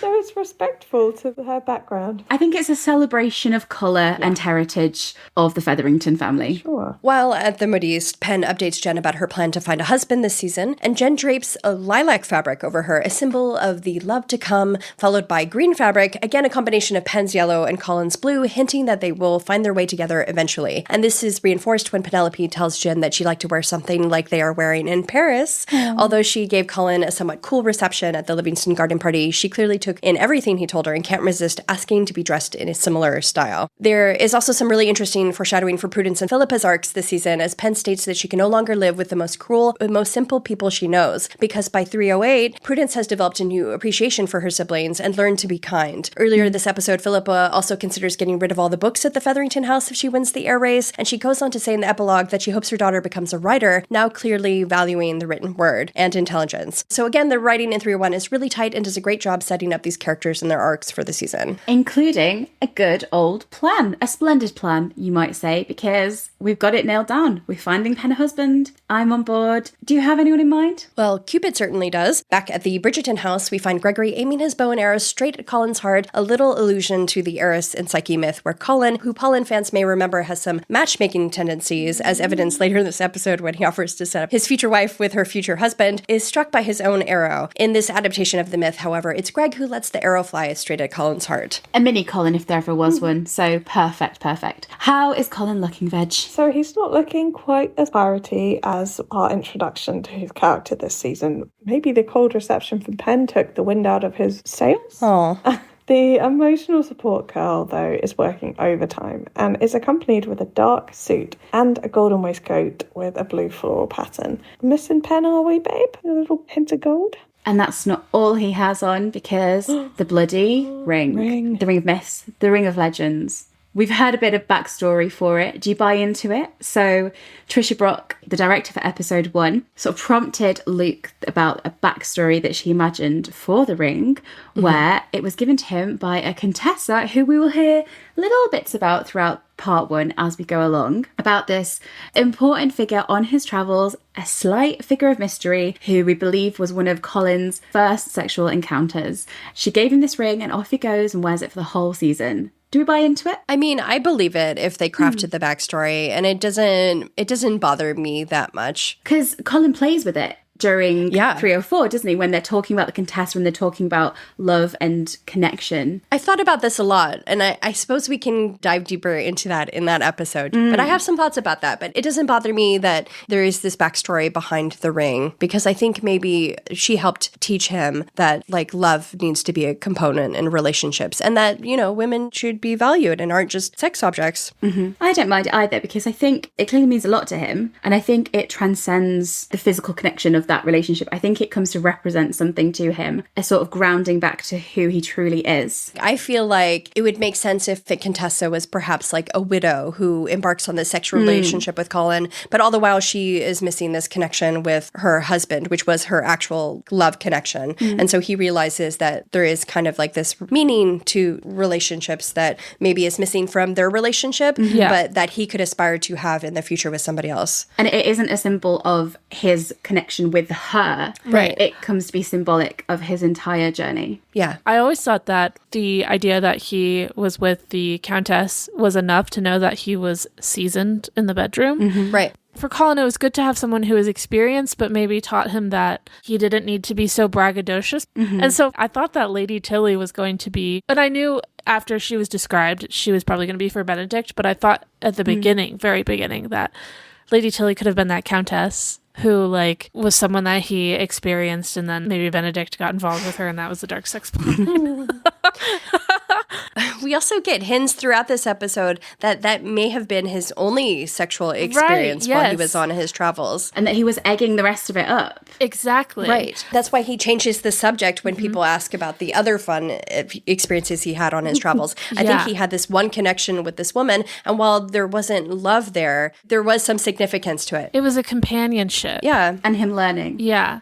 It was a, like, casual sexual companionship that this woman took him under this wing, and she provided him with an experience that he needed for himself, which I actually prefer that than him, like, attending all those brothels and stuff, because you can also tell by how much he brings it up. Like, he specifically only brings up the Countess a lot in the first episode, that it was actually a meaningful experience for him. And I think that says a lot about his character, that, like, sexually, that stuff is important. And those brothel scenes were him trying to prove something to himself, and he proved a whole different idea entirely. Yeah. And that's why he's kind of disgusted by the way the Toxic Lord Squad speak about women in episode 4. Yeah. Well, we will return to all things brothels in the next episode, but put down the rings for now, because if there's one thing we know about Colin, or maybe keep it on actually, it's that he is a giver. And the family fawns over the various gifts he bought for them. My favourite is the paperweight that he got for Anthony, which will never weigh down any paperwork because Anthony will be skipping town before the episode is out. The family also inquires about his travels when they see just how many places he apparently went shopping for their gifts. While Colin later tells Penelope that he went to 17 cities in 4 months, here he says he lost count. A lie. He just doesn't think his family wants to hear what he has to say. And the one person who he thought did want to hear what he said has left him on red for months and ended their in-person conversation as quickly as possible. After gifting Violet a clock to keep the time, Colin, can we also have a clock, please, that keeps track of the Bridgerton timeline? Thank you in advance. It'd be very helpful. He stops Al to give her the final present. We're not delving into the bloody Rare Bavarian text. We've done that we enough. We have that whole discussion. We can check that off of our to-do list. If you haven't listened to our last Q&A yet, What a Rare Bavarian Text, that is the episode for you. Beans valiantly tried to find the answer to that for you. Yeah, and I'm still convinced it's either the witchcraft or women, arts, and propaganda. I bet he, like, kind of misread. He, like, flicked through and he was like, oh, it talks about women and stuff. Yeah. And it's, like, how to burn women, how to drown them. But he, like, in very good faith, was like, she'll love it. Yeah. And you know what? Necklace truthers will always be a little bit sad that he didn't get a present for Pen. I think it's so in his character to get her a romantic gift. I know, yeah. Right. What can you do? Yeah. What can you do? We move on. Fic writers, well done. Eloise calls Colin out on his false persona, asking if this is the new him, knowing it's a facade. And while he retorts that a man cannot tell his secrets, Elle says that it must be lonely. We later see the full extent of this when Pen peeks in his journals, and even later in the season when Colin chats with Cressida, realizing how badly he missed Pen and how he longed for a deep, meaningful connection with someone. In season 2, Pen also asked Colin if he was lonely on his travels. He wasn't because Pen was with him, but this time he was lonely because he felt Pen's absence. That's bloody tragic. I spotted a very lovely parallel that we had. So earlier on, way back in season 1, we had the iconic line from Pen, "What of Colin?" in the way that Bean says it. So, yeah, we had this reference to "What of Colin?" that Pen says to Marina. And then there was also a little parallel in this episode where Colin says, "What of Penelope?" Absolutely adorable. Loved it. And it's clear that both Colin and Elle feel lost at sea, because Eloise has given in to the winning side, which is such a sad part for her story to take. But I think it works very well for this season. It's almost similar to how Colin has given in to the pressures of society and is acting the way he thinks he's expected to. It's kind of what Elle is doing as well. Both recognise it within each other, the only two that really do. And we get to check in a little more with how Elle is doing and feeling over at the Modiste when she has a run-in with Penelope. Look, guys, it's the still we got last November that we spent hours talking about. Happy memories, guys. And we always wondered how Elle was going to be towards Penelope in the early part of season 3. Was she going to hold the knowledge of the secret over Pen? Was she going to be really venomous? Was she going to refuse to even look at her and speak to her? And in the end, the story that they craft in season 3 is this really heartbroken Eloise who she still has this desire to show her friend compassion, and she really doesn't want to see Penelope hurting, but she is just unable to get back to the friendship that they had. She says she won't tell Pen's secret, but she also doesn't want to hear Pen's excuses and just wants to move on. We also learned that Pen hid away in the countryside over the summer, avoiding Eloise at, I don't know, all the society events they hold in the country, apparently. I thought they never saw each other over summer, but... We'll find out next season. Exactly. Dire times for Peneloise. Yeah. I need a bit of a drink after that. So let's head over to Mondrich's, shall we? For a little mid-afternoon tipple with A, B and C. Anthony congratulates Colin on his many admirers, while Lecky congratulates Anthony on not burning his leg when he knocks into the table. Yes, the one detail I love in this scene is that there is a precariously placed candle right on the edge of the table here. Careful, Anthony. And this is the moment where another crack appears in Colin's facade when he responds to Anthony's comment with a remark that he's not certain that it should cheer him. It's a little cry for help that raking around isn't really making him happy. As we talked about earlier, the three brothers here have a talk about Ben's lack of purpose, which of course makes Colin's ears twitch. He's had a very familiar journey in season 2 and is still grappling with his difficulties around finding his purpose. Mm-hmm. And this sort of interestingly feels like a setup for the way that their stories are going to go. But we will keep touching base with all three brothers as we go, and Will leaves the three brothers because he has to deal with wife business, because as we know, wife business comes first. And this creates a nice parallel between Will and Colin's storylines, as Colin eventually has to grapple with his place in his marriage and whether he can accept a wife with a business of her own. And famously, Colin gets Pen to come first. So are you saying that wife business really, truly does come first for Colin? There's layers of wife business in and out of the carriage. Well, the other wife business that swept Will away, which, very much connected, is the news that their son has inherited a barony. How apt. But enough of that. We have a ball to get to, the very first ball of the season, in fact. Let's go get ready with our girl Pen. Yeah. I always love a ball for the outfit discussions. And here we go. We're back in the mirror, a mirror moment for Pen. We love mirrors, and they are as iconic in this season as we could have hoped they'd have been. So we're all happy there. So over in her bedroom, Penelope informs Ray that she should like to try something a little different tonight. This is the final time that we will ever say old Pen. Let's all take a moment, guys. Goodbye, old Pen. And she's going out in true style with a never seen before. No recycling here. It's all brand new. Yeah, it's all, straight in the bin on the street. Yeah. It's a mustard and pink dressing gown paired with those classic poodle curls. You've served us well, poodle curls. We love you, but your watch is over. You may finally know peace. And I guess so can we. Goodbye, Poodle Pen, because we get little glimpses of transformation, a little bit of lipstick, a little bit of a necklace, and it's our own little glowed up Pen teaser trailer like the pirate trailer we got earlier, because off we hop to the 4 seasons ball. It would have been nice to have not seen it so much in promotion, like the green dress. We saw it in the Good Night, Mr. Bridgerton. So her entrance is like a true showstopper. A true reveal. Yeah, that would have been cute. You know how things go. It's just like how we saw the wedding dress in that random background shot of Fran and John. Yeah, right? Weird. The CBS interview. Oh, God. It's literally the same dress. It's just in another color because they were debating which color they wanted to give her for the wedding. Hilarious. Months of silence, then it hit us like an avalanche.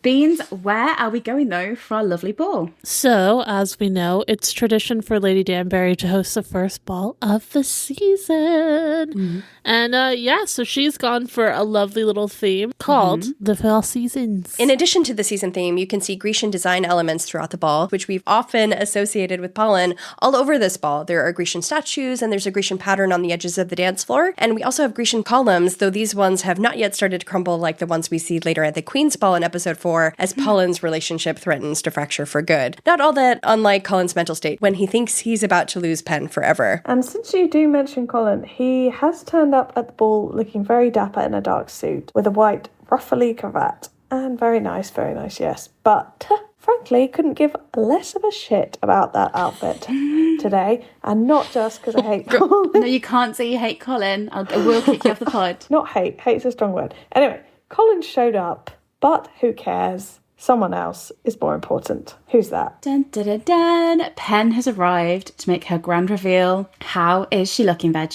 Well, she's wearing a silken red cloak that doesn't seem to ring any alarm bells with her family. Bizarre. Maybe it came from Jen and she's like, the perfect cover for this dark green dress is this bright red cloak. Yeah, but if you want to know how Pen is invisible in her family, they're all packed into a fucking carriage. She's wearing like a red cloak like a vampire, and Portia like just doesn't even fucking notice.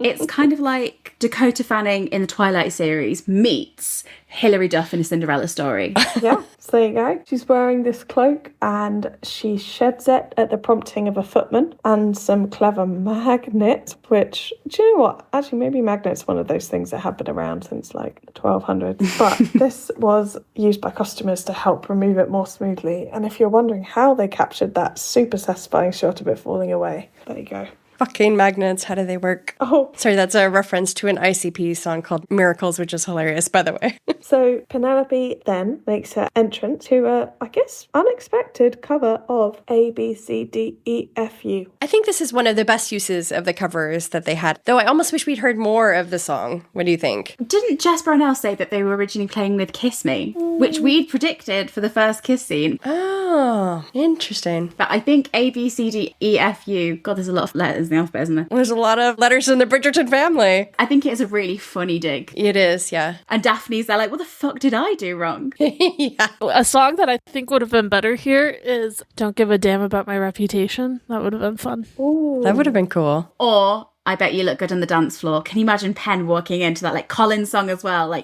boom, girl. Yeah. I just wish they'd carried the song into the scene more, like you heard it in the background, but... Yeah. And I know we've had modern stuff, but to me there's a difference between like a modern pop song that's quite mainstream and still quite lyrical. Yeah, this was a very TikTok heavy season in terms of like song choices. They definitely picked things that were like popular in the moment rather than, in my opinion, classical pop songs. Yeah, like no Madonna. However, I understand that they were like trying to maybe introduce this to like a younger audience and also give nostalgia for people who are chronically online and love TikTok. Like myself. Well, we saw how well Give Me Everything went down with everyone.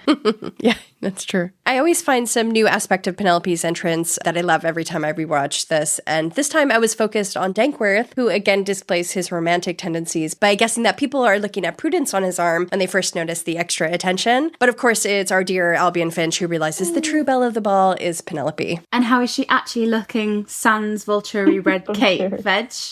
Well, underneath that wonderfully vampiristic cloak, she's wearing a dark green dress, which I always go on about, so I won't waste everyone's time with it. I like it now. Long story short.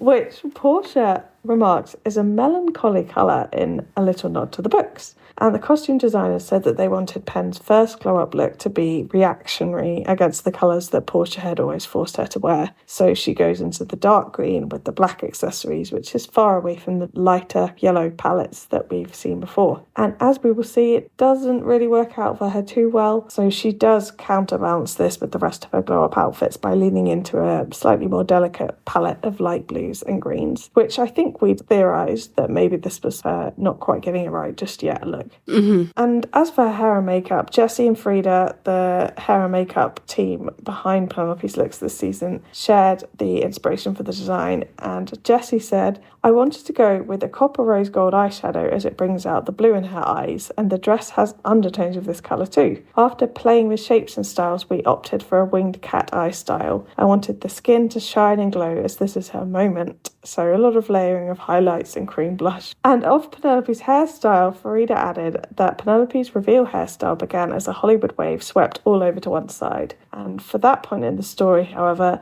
we created a pin curl look which blends into her waves. This felt less daring than fully down on her first reveal. I gathered old Hollywood postcards and looked at vintage posters and books from the era for inspiration. And what does Colin make of a glowed up pen? As Pen steps out in front of the rest of the town, at this point she still thinks confidence is as easy as wearing a new dress, Colin double takes and has to down his emotional support lemonade. It's a nice moment, but it's important to remember that Pen's transformation isn't what draws Colin to Pen, nor is this the moment he realizes his feelings for her. But forget Colin, because Pen is on a mission to find a husband, and it definitely, absolutely, assuredly, fervently, loudly will not be him. In all honesty, I can't watch the next bit of this ball. I've probably seen it the one time that my eyeballs were forced to watch it and cannot bear it the rest. Someone else take the wheel. Like you'll do. As Pen badly flirts with some lords, Elle's stitch joke falls flat with a group of debutantes, including new bestie Cressida, and if you find it difficult to deal with the secondhand embarrassment, yes, the extras behind Penelope mysteriously disappear and reappear throughout the sequence, which is very funny. The last time we talked about the scene, I also mourned the fact that Penelope didn't get a chance to hear Elle's stitch joke, thinking that she would like it. But this time around, I was kind of taken by Cressida's response. Obviously, her actions later at the ball are terrible, but it's kind of sweet how thrilled and happy she is to have Eloise around as her friend in this moment. And just to dip into Colin, we can't abandon him altogether. Earlier we talked about Colin's ring, the mysterious Contessa. Well, here we get a little bit of snippet of conversation where Colin says, I told the Contessa that in my homeland we do not... What don't we do in the UK? I am fascinated to know. Yeah. And then later, his friends will remark about the late nights he's been talking about and says that he's much more fun this season. I'm sure that makes you feel thrilled inside. And as Penelope weaves through the crowd in her emerald dress, the Queen takes note. But Lady Danbury, oddly, steers Queen Charlotte away from Pen, dismissing this as her third season out and mentioning that there are several impressive new candidates on the marriage mart. A sign, possibly, that she's already aware of Pen's identity as Lady Whistledown and wants to help keep it under wraps by keeping her as far away from the Queen as possible and helping her avoid that scrutiny. I do have to say, I was so convinced that this was the start of the Emerald of the Season plot that never amounted to anything. But to the second belle of the ball, the beast of the ball, if you will, Lord Fife. How dare you? He is a belle of a ball. Get out. I kind of like how Lord Fife looks over at Antony before starting what he thinks is a gentlemanly line of questioning with Fran. Instead of whisking her into a closet like the rake he is, he instead asks, what do you desire? What do you despise? And this is just such a weirdly intense and kind of like evil sounding line of questioning. I can't lie. I was thinking if you copy and pasted Cruella de Vil into his place in this scene, I would not have been surprised. What's he done to deserve this? Don't you find that this question's weird? Like, what's your answer to this, Fife? Locks on closet doors and fake bosoms? I don't know, maybe a question for Bert Seymour if we ever get him on the pod. I'm sorry, are we questioning the fact that he is interested in other people? Is that what we're doing? That he's trying to make conversation? What do you desire? What do you despise? It's weird. Well, it gets to the point, doesn't it? I think we need to give Obs time to prepare a proper defence to this. Build your case, gather your witnesses. I will do. Just you wait, guys. And as Cantonese share a sweet dance, I'll always remember this bit of the show from when it was released next on Netflix, and Lucky couldn't speak for 5 minutes because she was so mad at it not being a Colin scene. I've never seen her so genuinely angry. But Fran sits in the corner alone, practicing for the future and having... That's horrible, Lucky. Did you write that?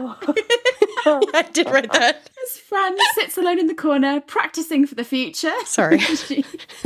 she has a little chat with Pen.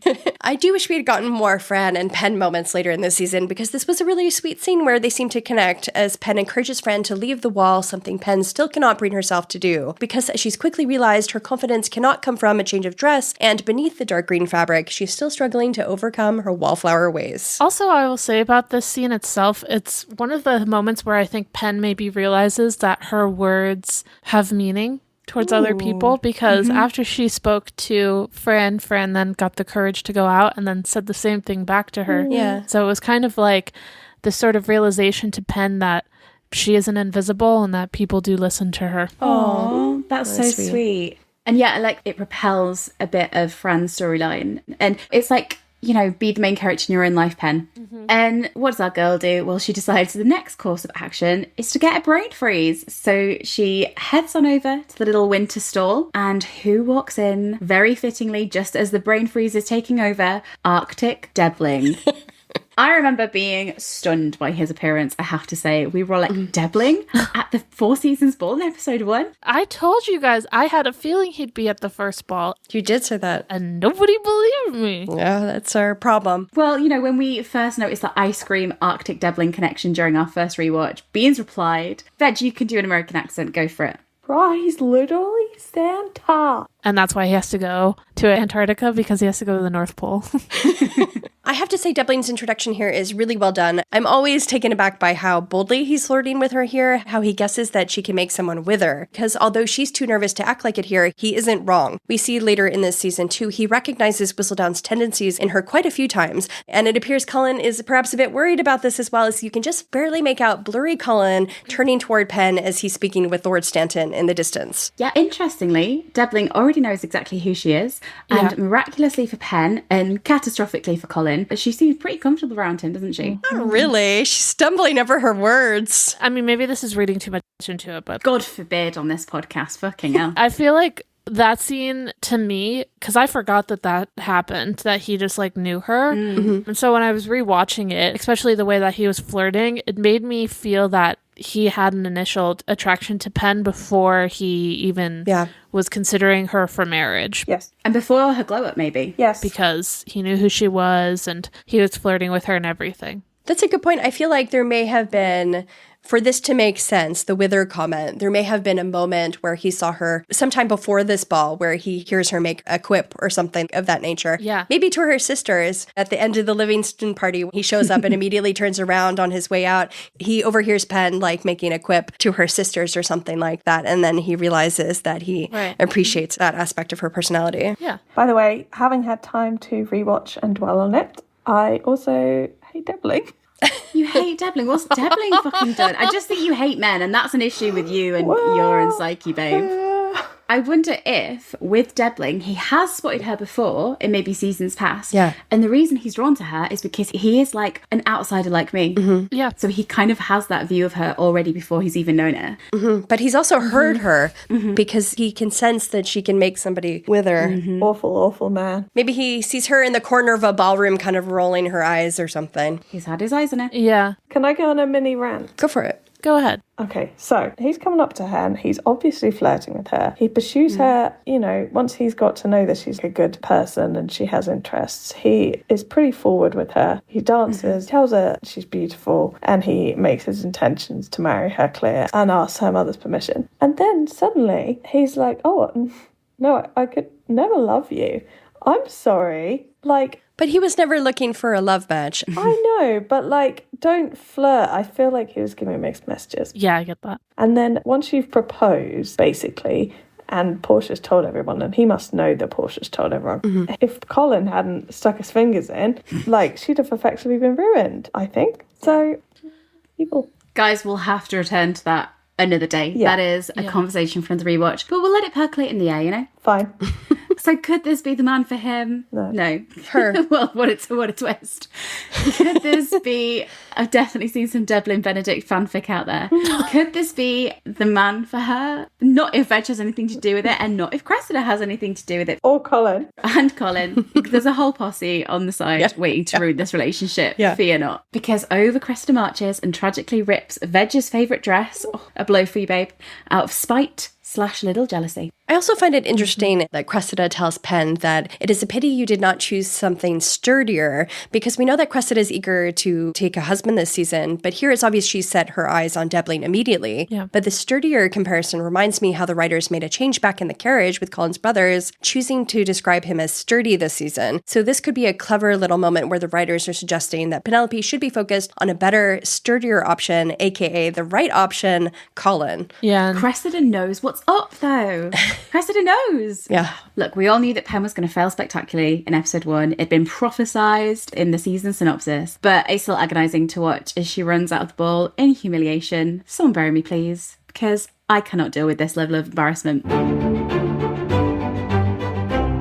Penn rushes past Colin, who is busy talking to his friends, until he notices Penn fleeing and says to his friends, "Penn, she did not look well, did she?" He is immediately concerned about her, even using her nickname in front of his friends. Yeah. The Lord Squad say he shouldn't concern himself with her and congratulate him for being far more fun this season. But unlike 208, he doesn't go along with them and instead excuses himself from his friends to go and check on her, continuing a long tradition of Colin ditching other people to go hang out with Penn. I think a more interesting exchange is if, he said Penn and they're like, Penn, who's Penn? And they go, oh, the Featherington girl. Oh, interesting. Yeah. Yeah, and it's a parallel to 208. Yeah. And season 3, Colin is enforced to sort of make a different choice. Yeah, and I guess it also highlights that, Penelope isn't as invisible as she thinks. Mm-hmm.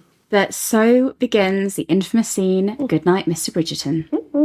Little costume update from me. So Pen runs outside and she takes her hair clip off and throws it down because she's very upset. But what actually happened is her hair clip itself actually broke during the filming. So for the sake of continuity, they had to show her getting rid of it. And yet you'll see when she goes home to write her issue about Colin, it's again back in her hair. So a little bit of hair clip trivia for you. In your ears, straight from me to you. And poor Penn is all upset after the night's become a disaster, and we get the Goodnight Mr. Bridgerton scene. We studied this scene in extensive detail back on Valentine's Day when it was released. How do we all feel about it as a rewatch, now that we have the full context of the episode? I love tension in moments. So for me, I always love when the main actress is pushing back towards the main actor who is being an asshole, but also that's my love life right now, so I like that she's being a bitch to him. So I think for me, when we originally saw it and we didn't have the context, I was really critical of how Colin was approaching her. He seemed kind of smarmy and swaggery and a little bit oblivious to the hurt that she had. But I think rewatching it now, I have a totally different read on the scene, which is kind of funny because I think all episode, as I said earlier, Penn has been misreading him. Yeah. And that's something that we did as well. It's even how when she's upset outside, he comes out and instead of saying, oh, I saw that you were upset, I'm coming to check on you, he doesn't really directly acknowledge that she's upset and sort of makes comments about, where are you going? Your dress is really charming. And she takes that as him mocking her and being really dismissive. And Penn reads that as him coming out and being really dismissive and mocking her. But I think what he's actually doing, he's noticed that she's really upset and he doesn't want to sort of draw attention to that for her in that moment and be like, you're clearly upset. What the hell went on? And he's sort of giving her space. Because he is kind of oblivious about the rip in her dress, but he isn't oblivious to her feelings and the fact that she's upset. He knows she's upset. That's a good point. And we saw him not being able to continue a conversation because he noticed that she ran out upset. Yeah. It's just his approach is instead of making it a big deal that you're upset and drawing attention to that, I just want to check on you. And that's also the opportunity where he's trying to reconnect with her and he ends up asking her what the hell went wrong between us. He shares that she didn't write to him and that nobody wrote to him and that he missed her. And again, she sort of reads that in a really mocking tone because all episode, she's just seen him flounce around seemingly without a care in the world while she's been off to the side really, really struggling to move forwards. Yeah. She's angry and she's hurt, and a lot of the Goodnight Mr. Bridgerton scene is her sort of reacting to that humiliation and Colin getting the brunt of it, which a lot of it is deserved because of how he left her in 208. And obviously this is the moment that she really explodes and tells him what he did in 208 because he's trying to sort of engage with her and she just reacts badly, do you not need a chaperone? Spinsters don't need chaperones. I will say I appreciate that they addressed it so early, and we've talked about this before, but upon rewatching it again, something that happens a lot in romance is a lack of communication. Yeah. And this shows that both Penn and Colin want to immediately cut that. They want to be very honest with each other and have an open dialogue with each other immediately so there isn't any more miscommunications in the future. And it does happen, but again, they're both so open to talking about it even if another person hurts them. Yeah, I feel like they're on track to get to that point. I feel like the garden moment is where they're finally honest with each other. A breakthrough. But here they're kind of missing each other and misinterpreting each other. Yeah. And I think Colin does have a front on here because when he says, if you're going to make me say it out loud, I miss you. Right. And he does say it in kind of a casual, but the truth is he means it. He means it, yeah. Because he can't come out there and say to her basically what he says to Cressida at the end of 308 where he's like, I completely fell apart without Penelope. Yeah. he can't say that to her because he's getting rejection from her. He's had months of rejection, unanswered rejection. Like, he doesn't know what he's done. And he can't stand there and be like, this has devastated me to not hear from you. Yeah. But Pen completely misreads that as him coming back as this person she doesn't recognise. Yeah. Yeah. And everything he does is like, should we go somewhere more private? And she's like, well, I embarrass you clearly. And then, of course, she explodes. It never occurred to me that you, of all people, could be so cruel. Sorry, I don't know why I'm cheering. And that is the long-standing legacy of 208. It comes back to bite him. And I just remember how excited I was in particular when I found out that Penelope had not been writing to him. He wrote to her! Lucky he wrote! She didn't respond. He wrote to her, Lucky. He wrote. Which come back in such a big way. Yeah. This is also kind of random, but one of my favorite details in this scene is the horse that nickers in the background here when Pen says she's been on the marriage mart for 3 years without any prospects to show for it. I'm in my 3rd year on the marriage mart with no prospects to show for it. What would you call that? I never had the time for it, at least not yet, but I was going to make this crack at it about this because horse noises actually appear in several really important Polin scenes like this one. Like, there's a horse out there that is Polin's #1 fan, kind of like the extra who cheers when Colin mentions cake in 206. Here's your cake. I personally think there is a horse out there with popcorn watching these scenes along with us because it neighs in distress or maybe even shock as Pen is walking away from Colin in the scene as well. And in 202, another horse reacts as Al pulls Pen away from Colin at the races. How I've missed you too, Elle. And of course, there's the scandalized horse in 307 that catches Pen and Colin. Public enemy #1. I just had to share that. Sorry. And the horse that kicked it all off, quite literally. The meet cute horse. Yes, yes. All along, there's been a horse rooting for this relationship, watching from the sidelines. Oh, well, all is not well that doesn't end well as Pen storms off and leaves Colin in stunned silence. He really faces the fact that he's fucked up, basically. And back in her bedroom, she puts pen to paper and lashes out at the night's events by writing a very unfortunate, not entirely untrue assessment of Colin in Whistledown. The words Mr. Colin Bridgerton and change too far flow ominously across our screen. Maybe this is one that you should have kept in the drafts pen. Don't worry though. I'm sure it won't cause you any trouble down the line. He'll take it like a champ. My ex always used to draft things in the notes app and like take a bit of time before sending it. Oh yeah. Breathe. Yeah. And not be so reactionary. I don't think Pen would take that approach. Oh my gosh, yeah. So when I was younger, I definitely was super reactionary with my responses to people, even with my ex too. I'm going to be honest. Nobody's perfect. Except Pen. Sorry, if you guys want an update on the podcast, I'm baking bread. Of course we want a bread update. Oh my God. The bread is probably perfect. I just put it in its little woven basket so a woven basket. It can do a second rise, and now I'm just cleaning up my space as I do it. Anyway, I've been that Pen before. I've posted shit and been upset. It's really hard to like not say something when someone pisses you off at first, like to hold your tongue. And so I get it, Pen. I get it. I feel you, but don't do it. I think that's what Nicola actually sort of compared it to, because she sort of acknowledged, it's a pretty big decision she makes to publish that, and it's very reactionary, but she's like, it's just the equivalent now of just writing a text at someone when you're mad at them. Or putting it on a Facebook post. Yeah. Yeah, or doing like a really damning song. Okay, I did do that. I put Liability by Lorde. If you guys know that song, it's highly depressing, but it's how I feel. Oh. Yeah, it's just like one of those things, and then later you're like, was I being a bit over dramatic? Perhaps. And you can't undo it once you do it. So, and I think she's upset with Colin, thinking that she's lost him, that she had lost him in 208 and now he's come back and she's definitely lost him and doesn't recognise him. But she's also just really angry at the whole world around her and how she herself can't just put on a new dress and everything be okay and have this escape plan. Right. So we'll see how that one pans out. It's the next day, and back home, Portia pores over what looks to be a very empty photo album. I don't know what she's doing, before receiving a concerning visitor in the form of a very suspicious Mr. Dundas. Mr. Dundas.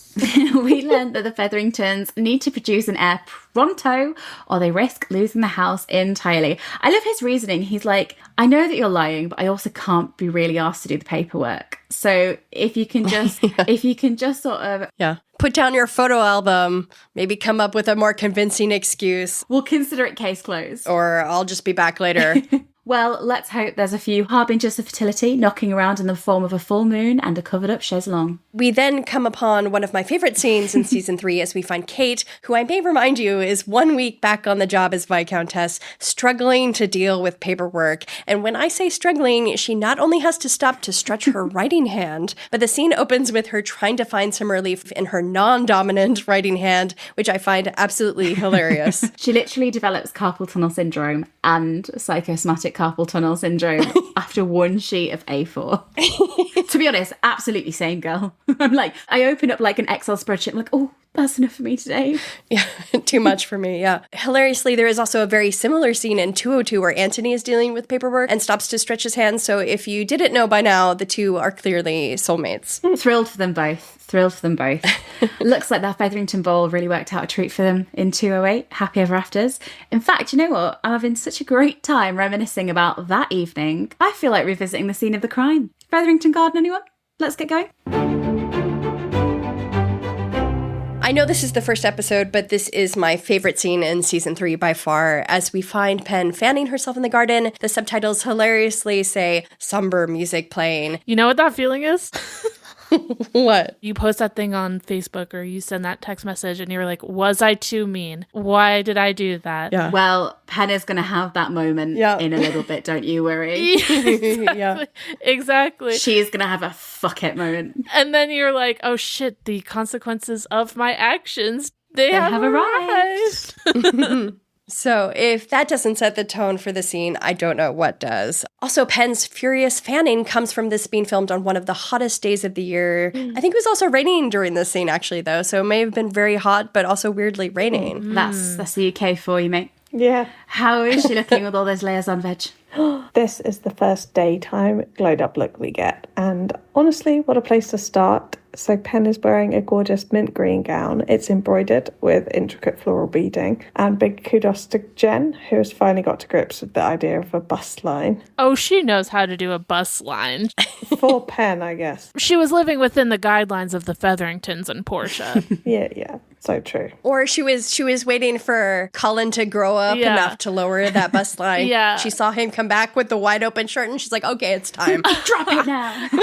I think Portia is in denial that Pen's growing up. her daughter has boobs. Yeah. Yeah.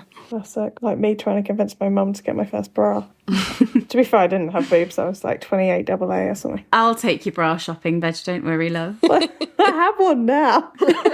You sounded like you're still trying to convince her. I'll go with you, babe. Okay, so back to Pen. Thanks, Pen. Who's the real boob queen. We also see that she has this new style of dainty puff sleeves, which is lovely. Great theme throughout the season. And interestingly, Garden Pen isn't wearing any gloves. I guess because she's not out, she's just kind of chilling in her garden. But do keep an eye on those hands. Her curled hair is gathered to her left side, fixed with the matching mint green headpiece and framed by Pen's trademark kiss curls, which we'll see many times. And Nicola's makeup artist Jessie said that for Pen's day looks, I wanted the result to be a little more than just your everyday makeup look, as she's looking for a husband and has a new wardrobe to show off, saying that for the garden scene, the smoky eyes were more earthy brown tones, which I think perfectly match Colin's earthy brown jacket. Spoiler. Oh, so good. I love this look. One of the best ones of the season. I think it's adorable. Yeah. And Pen is lost in thought until Ray appears. Lecky, I think you suggested this one. I did suggest this. That we just hear coin jingling sound effects whenever Ray walks past. Well, she gets a new piece of jewellery every scene. Yeah, she just gets decked out. Yeah. To show that she's bribed Colin within an inch of his life. Yeah, I thought that it could be like this increasing jingling sound effect until all of a sudden she's like Marley in Christmas Carol or something like that. Oh, but there's a visitor for Pen in the form of a very, very sorry old friend, Veg. How is he looking? So, Garden Colin is mixing it up a little. He's got his daytime dark suit on with the pirate overcoat. Love to see it back. And we get some excellent swooshing here as well. I love how much they show him walking when he's wearing that coat. It does add to the effect. I know. And he also doesn't have any gloves on. Interesting, keep that in mind. That might come in handy quite soon. And he's accessorising the look with a very apologetic look on his face. The emotional support curl is hanging its follicles in shame. Bless our sweet Colin. He's come over to apologise for the callous comments he said last year in that very garden. I do like the full circle moment of them returning to that moment, which has really had a hold on Penn for the whole summer, however long it is, and really led to the breakdown of their friendship. We spent so long wondering how 208 would impact season 3, and it's weird because in a lot of ways the impact is really subtle. It is kind of resolved in this episode in terms of the actual what Colin said himself, and we theorised it was going to have a huge arc throughout the whole season, but I think what we have is that the impact is still there in a lot of ways, but it's just a lot more subtle. So Colin's transformation was caused by the isolation and pain that he felt during his travels, which a lot of that came from Penn not writing to him, which came from what happened in that garden. He suffered, Veg. I hope you're happy. Yay! I also find it funny when Colin argues that he is not the man he was last season, when it is this scene and this apology that helps Penn realize he is unchanged from the man she's always loved. But here we go then. Colin's first love confession of the season. I feel like we need some sort of magical sound effect, Lecky. Thank you very much. And the poor guy has no idea it's a love confession at all. I think it's one of the best ones though. I know. I love it so much. So delicious. Because he says, I am most certainly not ashamed of you. The opposite is true, in fact. I seek you out at every social assembly because I know you will lift my spirits and make me see the world in ways I could not have imagined. You are clever and warm, and I am proud to call you my very good friend. Oh, God. I love it. It's just so good. It is one of the best this season, and I think it's even more exquisite coming from an oblivious Colin. It's one of the last oblivious Colins we're going to get, so soak him up. And it feels like such a nod to the Colins of seasons past, who are always my favourite. The pause that he makes after calling Penn clever and warm also feels very much like the 202 racist Colin, where he's unable to voice what he really wants to say consciously or unconsciously. But his mind shuts that down and he doubles down on the obliviousness we all love so much, as he says he's proud to call her his good friend, slamming that door shut again. Also, pour one out for the lines of dialogue that were cut from this scene that would have made it the most hilarious Polin scene of all time, because in an interview with Jess Brunel, she stated that there was an exchange after the "Are we not friends" bit, and after Penn agrees that they were friends, Colin said, "More than that now." Then there was a pointed pause, making us think he'd finally woken up, before he added, "pupil and teacher." Oh, what a loss. Amazing. I would have loved to see that, personally. That is perfect. But as she's responding to Colin's offer, Penn blinks rapidly after saying that she can't have him whispering in her ear in every ballroom, because she can't help imagining what that would be like. In addition to saying she makes him see the world in ways that he had not imagined, Colin confesses that he seeks her out at every social assembly. This is a moment of victory for Polin fans, and for Penn is the North on Colin's compass truthers like me. It's just so gratifying to recall moments like Colin searching for Penn at the ball in 108 after seeing this scene. It feels like he spent years drifting toward Penn, which is so sweet and so Polin. Because as he says later this season, his love wasn't like a thunderbolt. He's just been steadily pulled closer and closer to her until, eventually their lips lock and he realizes exactly why Penn has always been a magnet. Spoilers. I also love how Colin sits down next to her. They are finally on the same level after years of Penn holding him up on a pedestal. He may have fallen off of the pedestal, but it's allowed Penn to really see him for him and go back into their friendship as equals. As I mentioned earlier, Colin tells his family he lost count of how many places he'd visited, but here he happily tells Penelope that he's visited 17 cities in 4 months. The maths isn't really mathing, but as Veg said in one of our recent episodes... Yeah, he's not built for maths. He did English literature A-level and geography. We know from later in the season that losing Penn's correspondence had a huge impact on him. She's the only person he wants to talk to because she's the only one who appreciated him. And so losing that has been really heartbreaking, especially when he had no idea what he'd done. But if there's one thing we know about Colin, is that if there's a problem, then he will happily swoop in to save the day. All that charm and facade is going to be put to good use. We've got a plan, folks. She wants a husband. He'll find her a husband, no trouble at all. He's not wrong, though. He definitely achieved all that. But only an oblivious Colin could agree to matchmake his wife with someone else. They're going to have lessons to help coach Penn in the ways of charm and confidence, something that Colin says can be taught and learnt. And he has full faith in her abilities, as we'll see when she romances the hell out of him next episode. Anything to get back into her good books, kids. As he says, there is nothing more I want than to earn back the favour of the one person who has always made me feel appreciated. And shout out to the attitude that Penn gives Colin when he offers her his hand. She's like, you want me to take your hand? I love her voice there. Because that sort of awe has sort of dropped away for her in a really sad way earlier on, but it is them being equals again. And as they shake hands with no gloves, how scandalous, not just the camera, but Colin lingers in her gaze and in this handhold as the Polin theme swells beautifully again. This is just the perfect setup as his plan is literally crumbling under their fingertips the moment they seal this deal, and I absolutely love it. Best handshake of all fucking time. Because after all, if there's one thing we know about Colin and Penn, it's that they're very good friends. I thought you were going to say they're very good with their hands. I mean, you know what? It's something we're going to learn as well. They're very, very good with their hands. They're both writers. They're both good at other things. Yeah. They'll put them to very good use. Fun fact also, but while shooting the garden apology scene, the cast and the production team were busy planning out future episodes. Well, obviously. But because of that, there is an adorable behind-the-scenes photo of Nick and Luke practicing the blocking for the first kiss in 302 as the scene happens to take place in the same location at Basildon Park. But it's super cute because they're wearing their costumes from this scene in 301. Colin leaves with a bit of a bounce back in his step, promising he'll see her soon, and we are left with a gorgeous shot of Penn tilting her head to the sun, a total contrast to the shadows that she and Colin found themselves in the night before.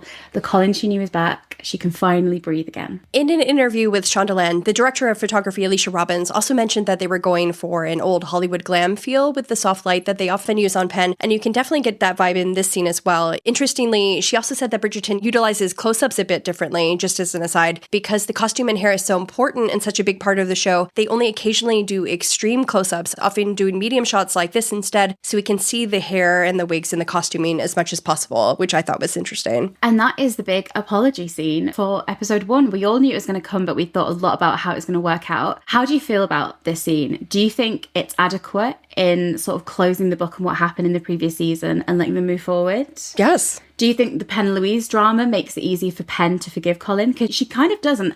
I think one of the things we've seen from Penn in previous seasons and this season is that she doesn't really hold grudges. Yeah. She is good at, even with Marina, like once the Colin situation was over, she kind of wanted to be close to her again. And with Eloise, she like ran after her and tried to fix their relationship. So it is kind of easy for her to forgive once she sees that he is who she always thought he was. The person she's known all along. Yeah. And I also feel like it's such a relief to her that she hasn't completely lost the Bridgertons. Like, I can only imagine how happy she is to realize that she still has Colin. The Eloise heartbreak is so big and so, like, all-encompassing to realize that Colin isn't lost to her as well. I feel like it makes it easier for her to forgive him. And she had that crash to reality in 208 where she realised that Colin as a romantic prospect was really down and out, not going to happen. She heard it clearly. Yep. And this is her letting go of that dream and accepting it, but also sort of embracing the fact that they are friends at the core of it all. Yeah. And it creates this dynamic where he's going to realise how much he feels for her and she is going to stoically go through like, we're great friends. We're great, great friends. Yeah. Dismiss it. Yeah.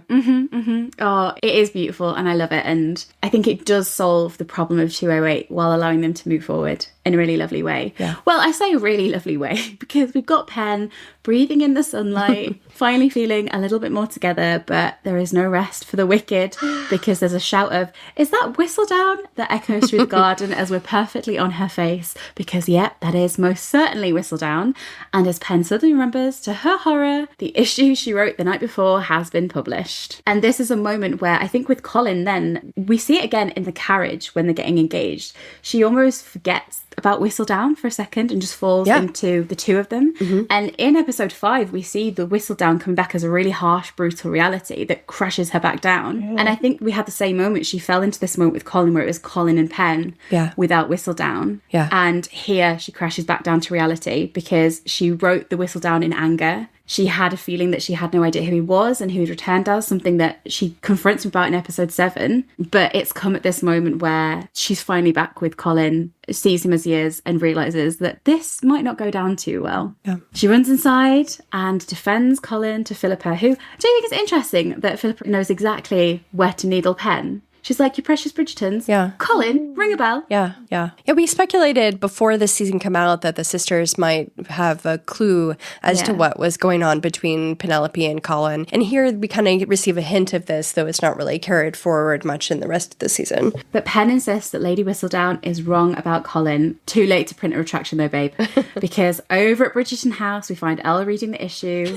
She could go back to her bedroom and be like, "Sorry, I had some spoiled ice cream at Lady Danbury's ball last night. I was straight to my head. Not in my right mind." Or she could have been like, "Sorry, I meant Bertram Fife. Sorry." Nice. Yeah, maybe she could have printed a retraction. Have you ever thought about that, Pen? But Elle has got her hands on the issue where Pen has not only provoked the Queen, kicking off that little storyline, but has absolutely read Colin for filth. Lady Veg, do the honours. I know you are delighted to.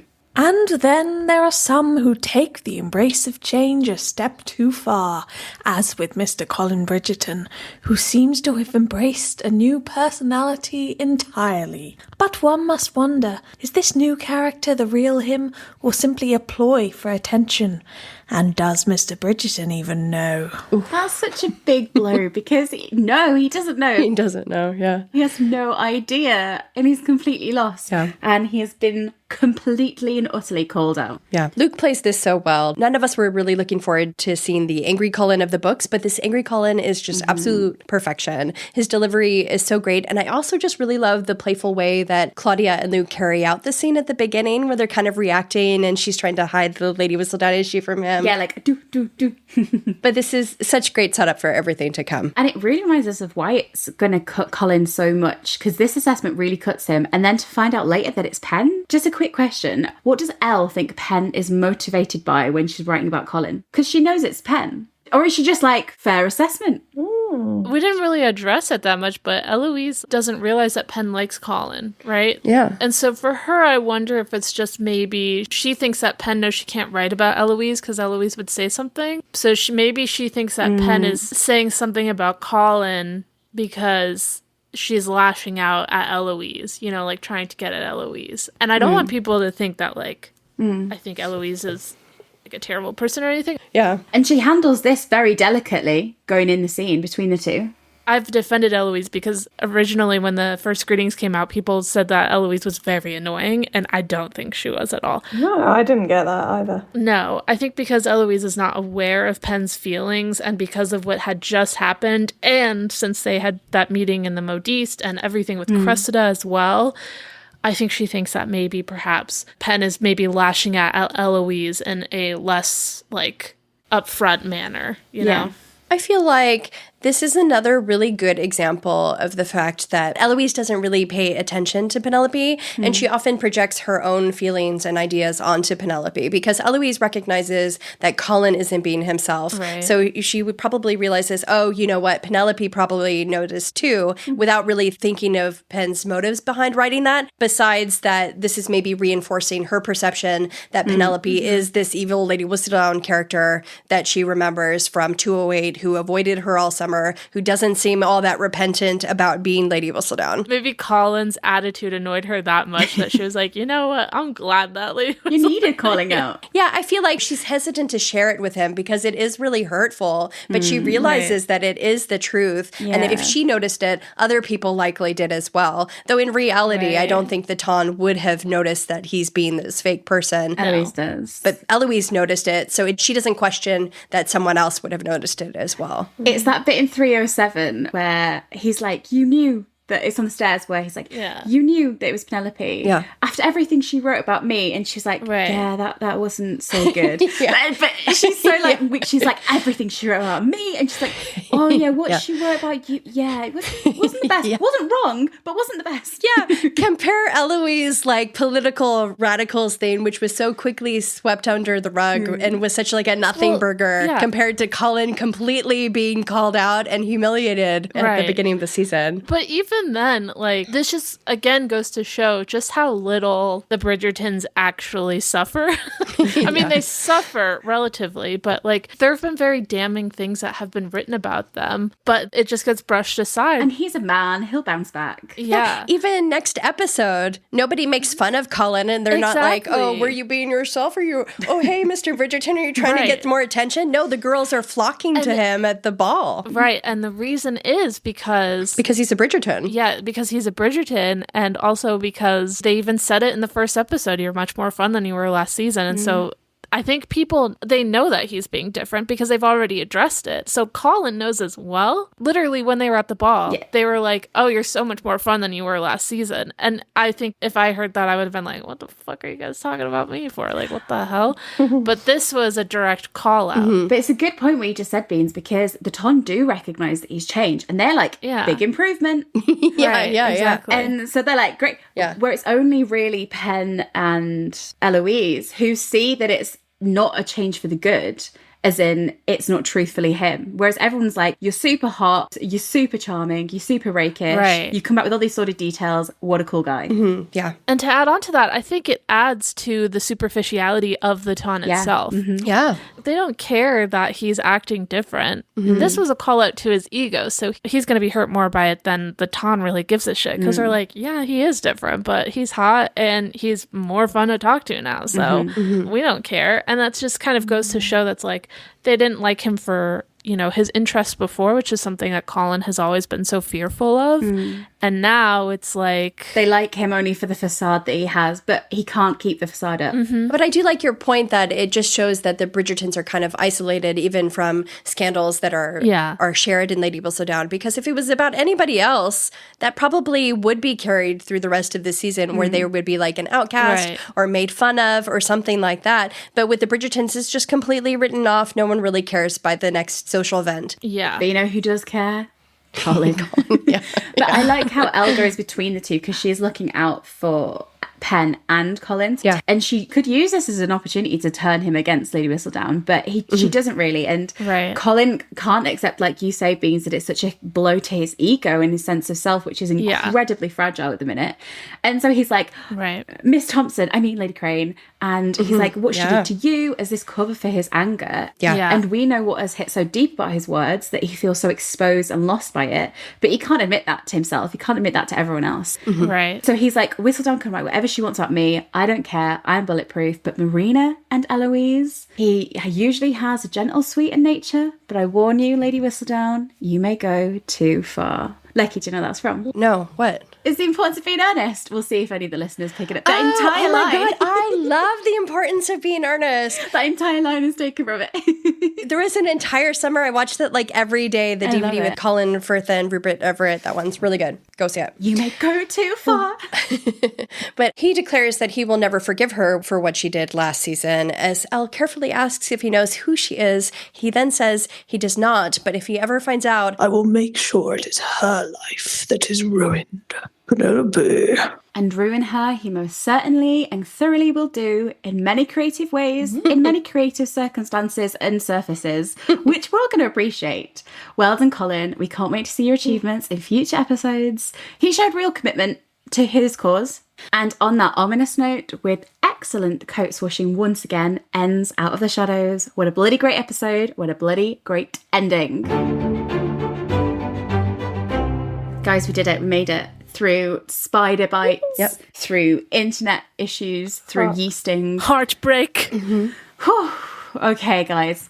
Now, if you remember our rewatches of old, we like to have a little wrap up at the end.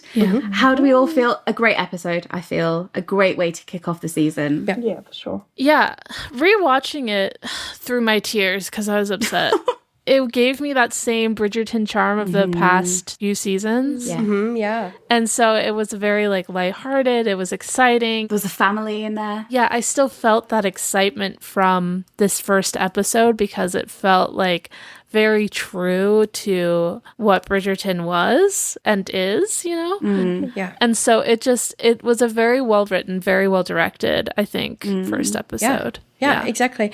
I always feel like this is one of the most tightly written episodes this season. It's such a great introduction to these characters, where they are at the beginning of the story, and hints where they're going to go. It's just one of my favorites. And it has the garden scene, which is literally my favorite Polin scene from this season. I just love it. It's all downhill from here, like? Yeah.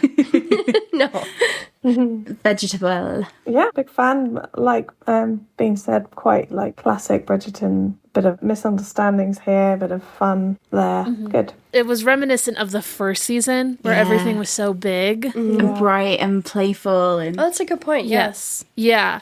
You know, the second season was really bogged down by the pandemic. Yeah. And so this felt like a return to the sort of big Bridgerton. For sure. Like, we do it bigger, we do it better. Like, Lady Danbury's ball was so enormous and beautiful. The Four Seasons ball, I mean.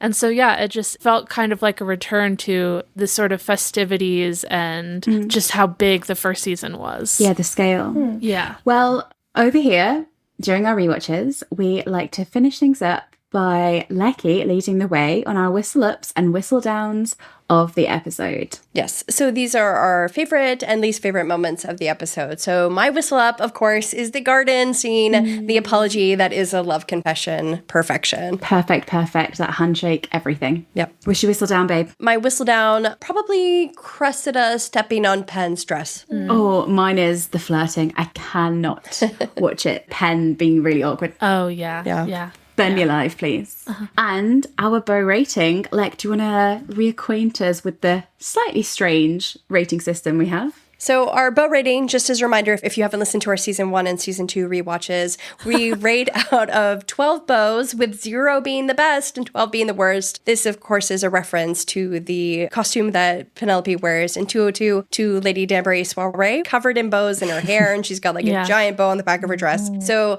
out of 12 bows, this for me is 0 out of 12. It's as close to perfection as you can get. Oh, I absolutely love it. You are a fan. This is your all-time favorite. That bow rating might be out of date because she does have an outfit with a lot of bows this season that I love. She reclaims the bows, doesn't she? They're sweet this season. Yeah. Yeah, she does reclaim the bows. Yeah. What are you thinking, being lit? I'm just going to go with a solid 1. And the only reason is I'm on the same boat as Ovs. Rewatching it, the attempted flirting absolutely ruined me. I was having like secondhand embarrassment. I felt so bad for Pen. Being in that situation as well, because, you know, we've all discovered when we dipped our toes into dating and we had to learn how to flirt and shit, it's just awful. Yeah, but Nick gets to stretch her comedy chops, though, on the plus side. And Nicola does it really well. Vegetable? I'll give it a 1 as well. Oh. Oh, very high ratings. Oh, I was going to give it a 2, but I felt bad, so. No. Give it a 2. Yeah. Okay, all right. You're going to go 2, because I think I'm going to go a 2 or a 3. No, I know. And it feels bad, and I can never quite, like, I love it because it's hugely nostalgic for the fandom. Seeing it come to life was so bizarre and beautiful. And it felt like a real celebration of the fandom and, like, our story as well. So it means a lot, and it will always hold the most nostalgic feel. Yeah. It's a beautiful bridging episode between season 1 and season 2. I think naturally as a person, I kind of like to jump into the story a little bit more. With films, I always prefer the sequels to like the setup where everything's sort of in motion. Yeah. You like conflict that not necessarily is easily resolved, but it really defines who the characters are. Yes. Yeah. Yeah. Emotional conflict. Yeah, I like them to be challenged and to have to really confront something. I'm going to give it a 2, I think. Great. Lucky, wipe your tears away. Yeah. Because next episode, class is in session. We've got some lessons to get to. We've got some brothels to visit. We've got a full moon ball. Joy. Check your ovulation calendar. It's all going on next episode. Super, can't wait. But in the meantime, where can everyone find us, Lecky? You can find us at whatabarb.pod on Instagram and TikTok. And if you're listening to us with just your ears and you want to get your eyes involved in the party, then join us over on YouTube, where there are lots of collages. And if you found us on YouTube, hey, you can catch us on all your favourite podcast platforms as well. Oh my god, do I get my own little section? You do, Beans. All right. And if you want to, you can also join us at patreon.com/whatabarbpod. Thank you everybody who's already joined us. There's loads of extra content there, including an after the episode discussion post where if we missed anything that you guys wanted to touch on, you can go comment on it there and we'll join you over there. So again, thank you to everybody who's joined, and that's all. And we'll be running a season-long game over on Patreon where our pen pals and worldly travellers are going to vote each month on their favourite Pen and Colin outfits for every episode until the finalists are all pitted against one another to fight to the death to be crowned the Season 3 outfit winners. We will let you know next episode who won episode 1. But until then, Beans, can you do us the honour? I don't know, what have you got for episode 1? Got a little sea shanty? I don't know. No, I have a little bit of an apology. I'm sorry if I seemed very down this episode.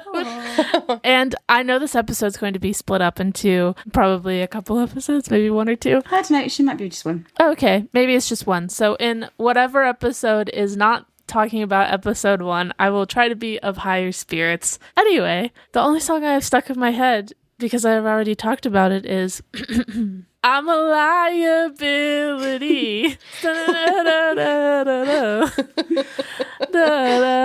I forgot the lyrics. Anyway, and listen, just because I feel this way, or if you ever feel that way, does not mean you're a liability, and you're probably in your head about stuff, but I am in this current moment. Don't try to tell me otherwise. I'm not listening to my own advice. The girl dancing alone in a bedroom, that's very Pen.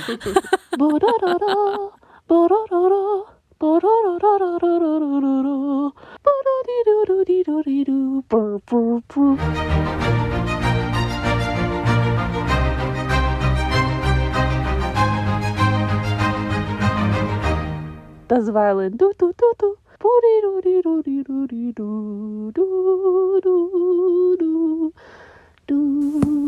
A Polin podcast.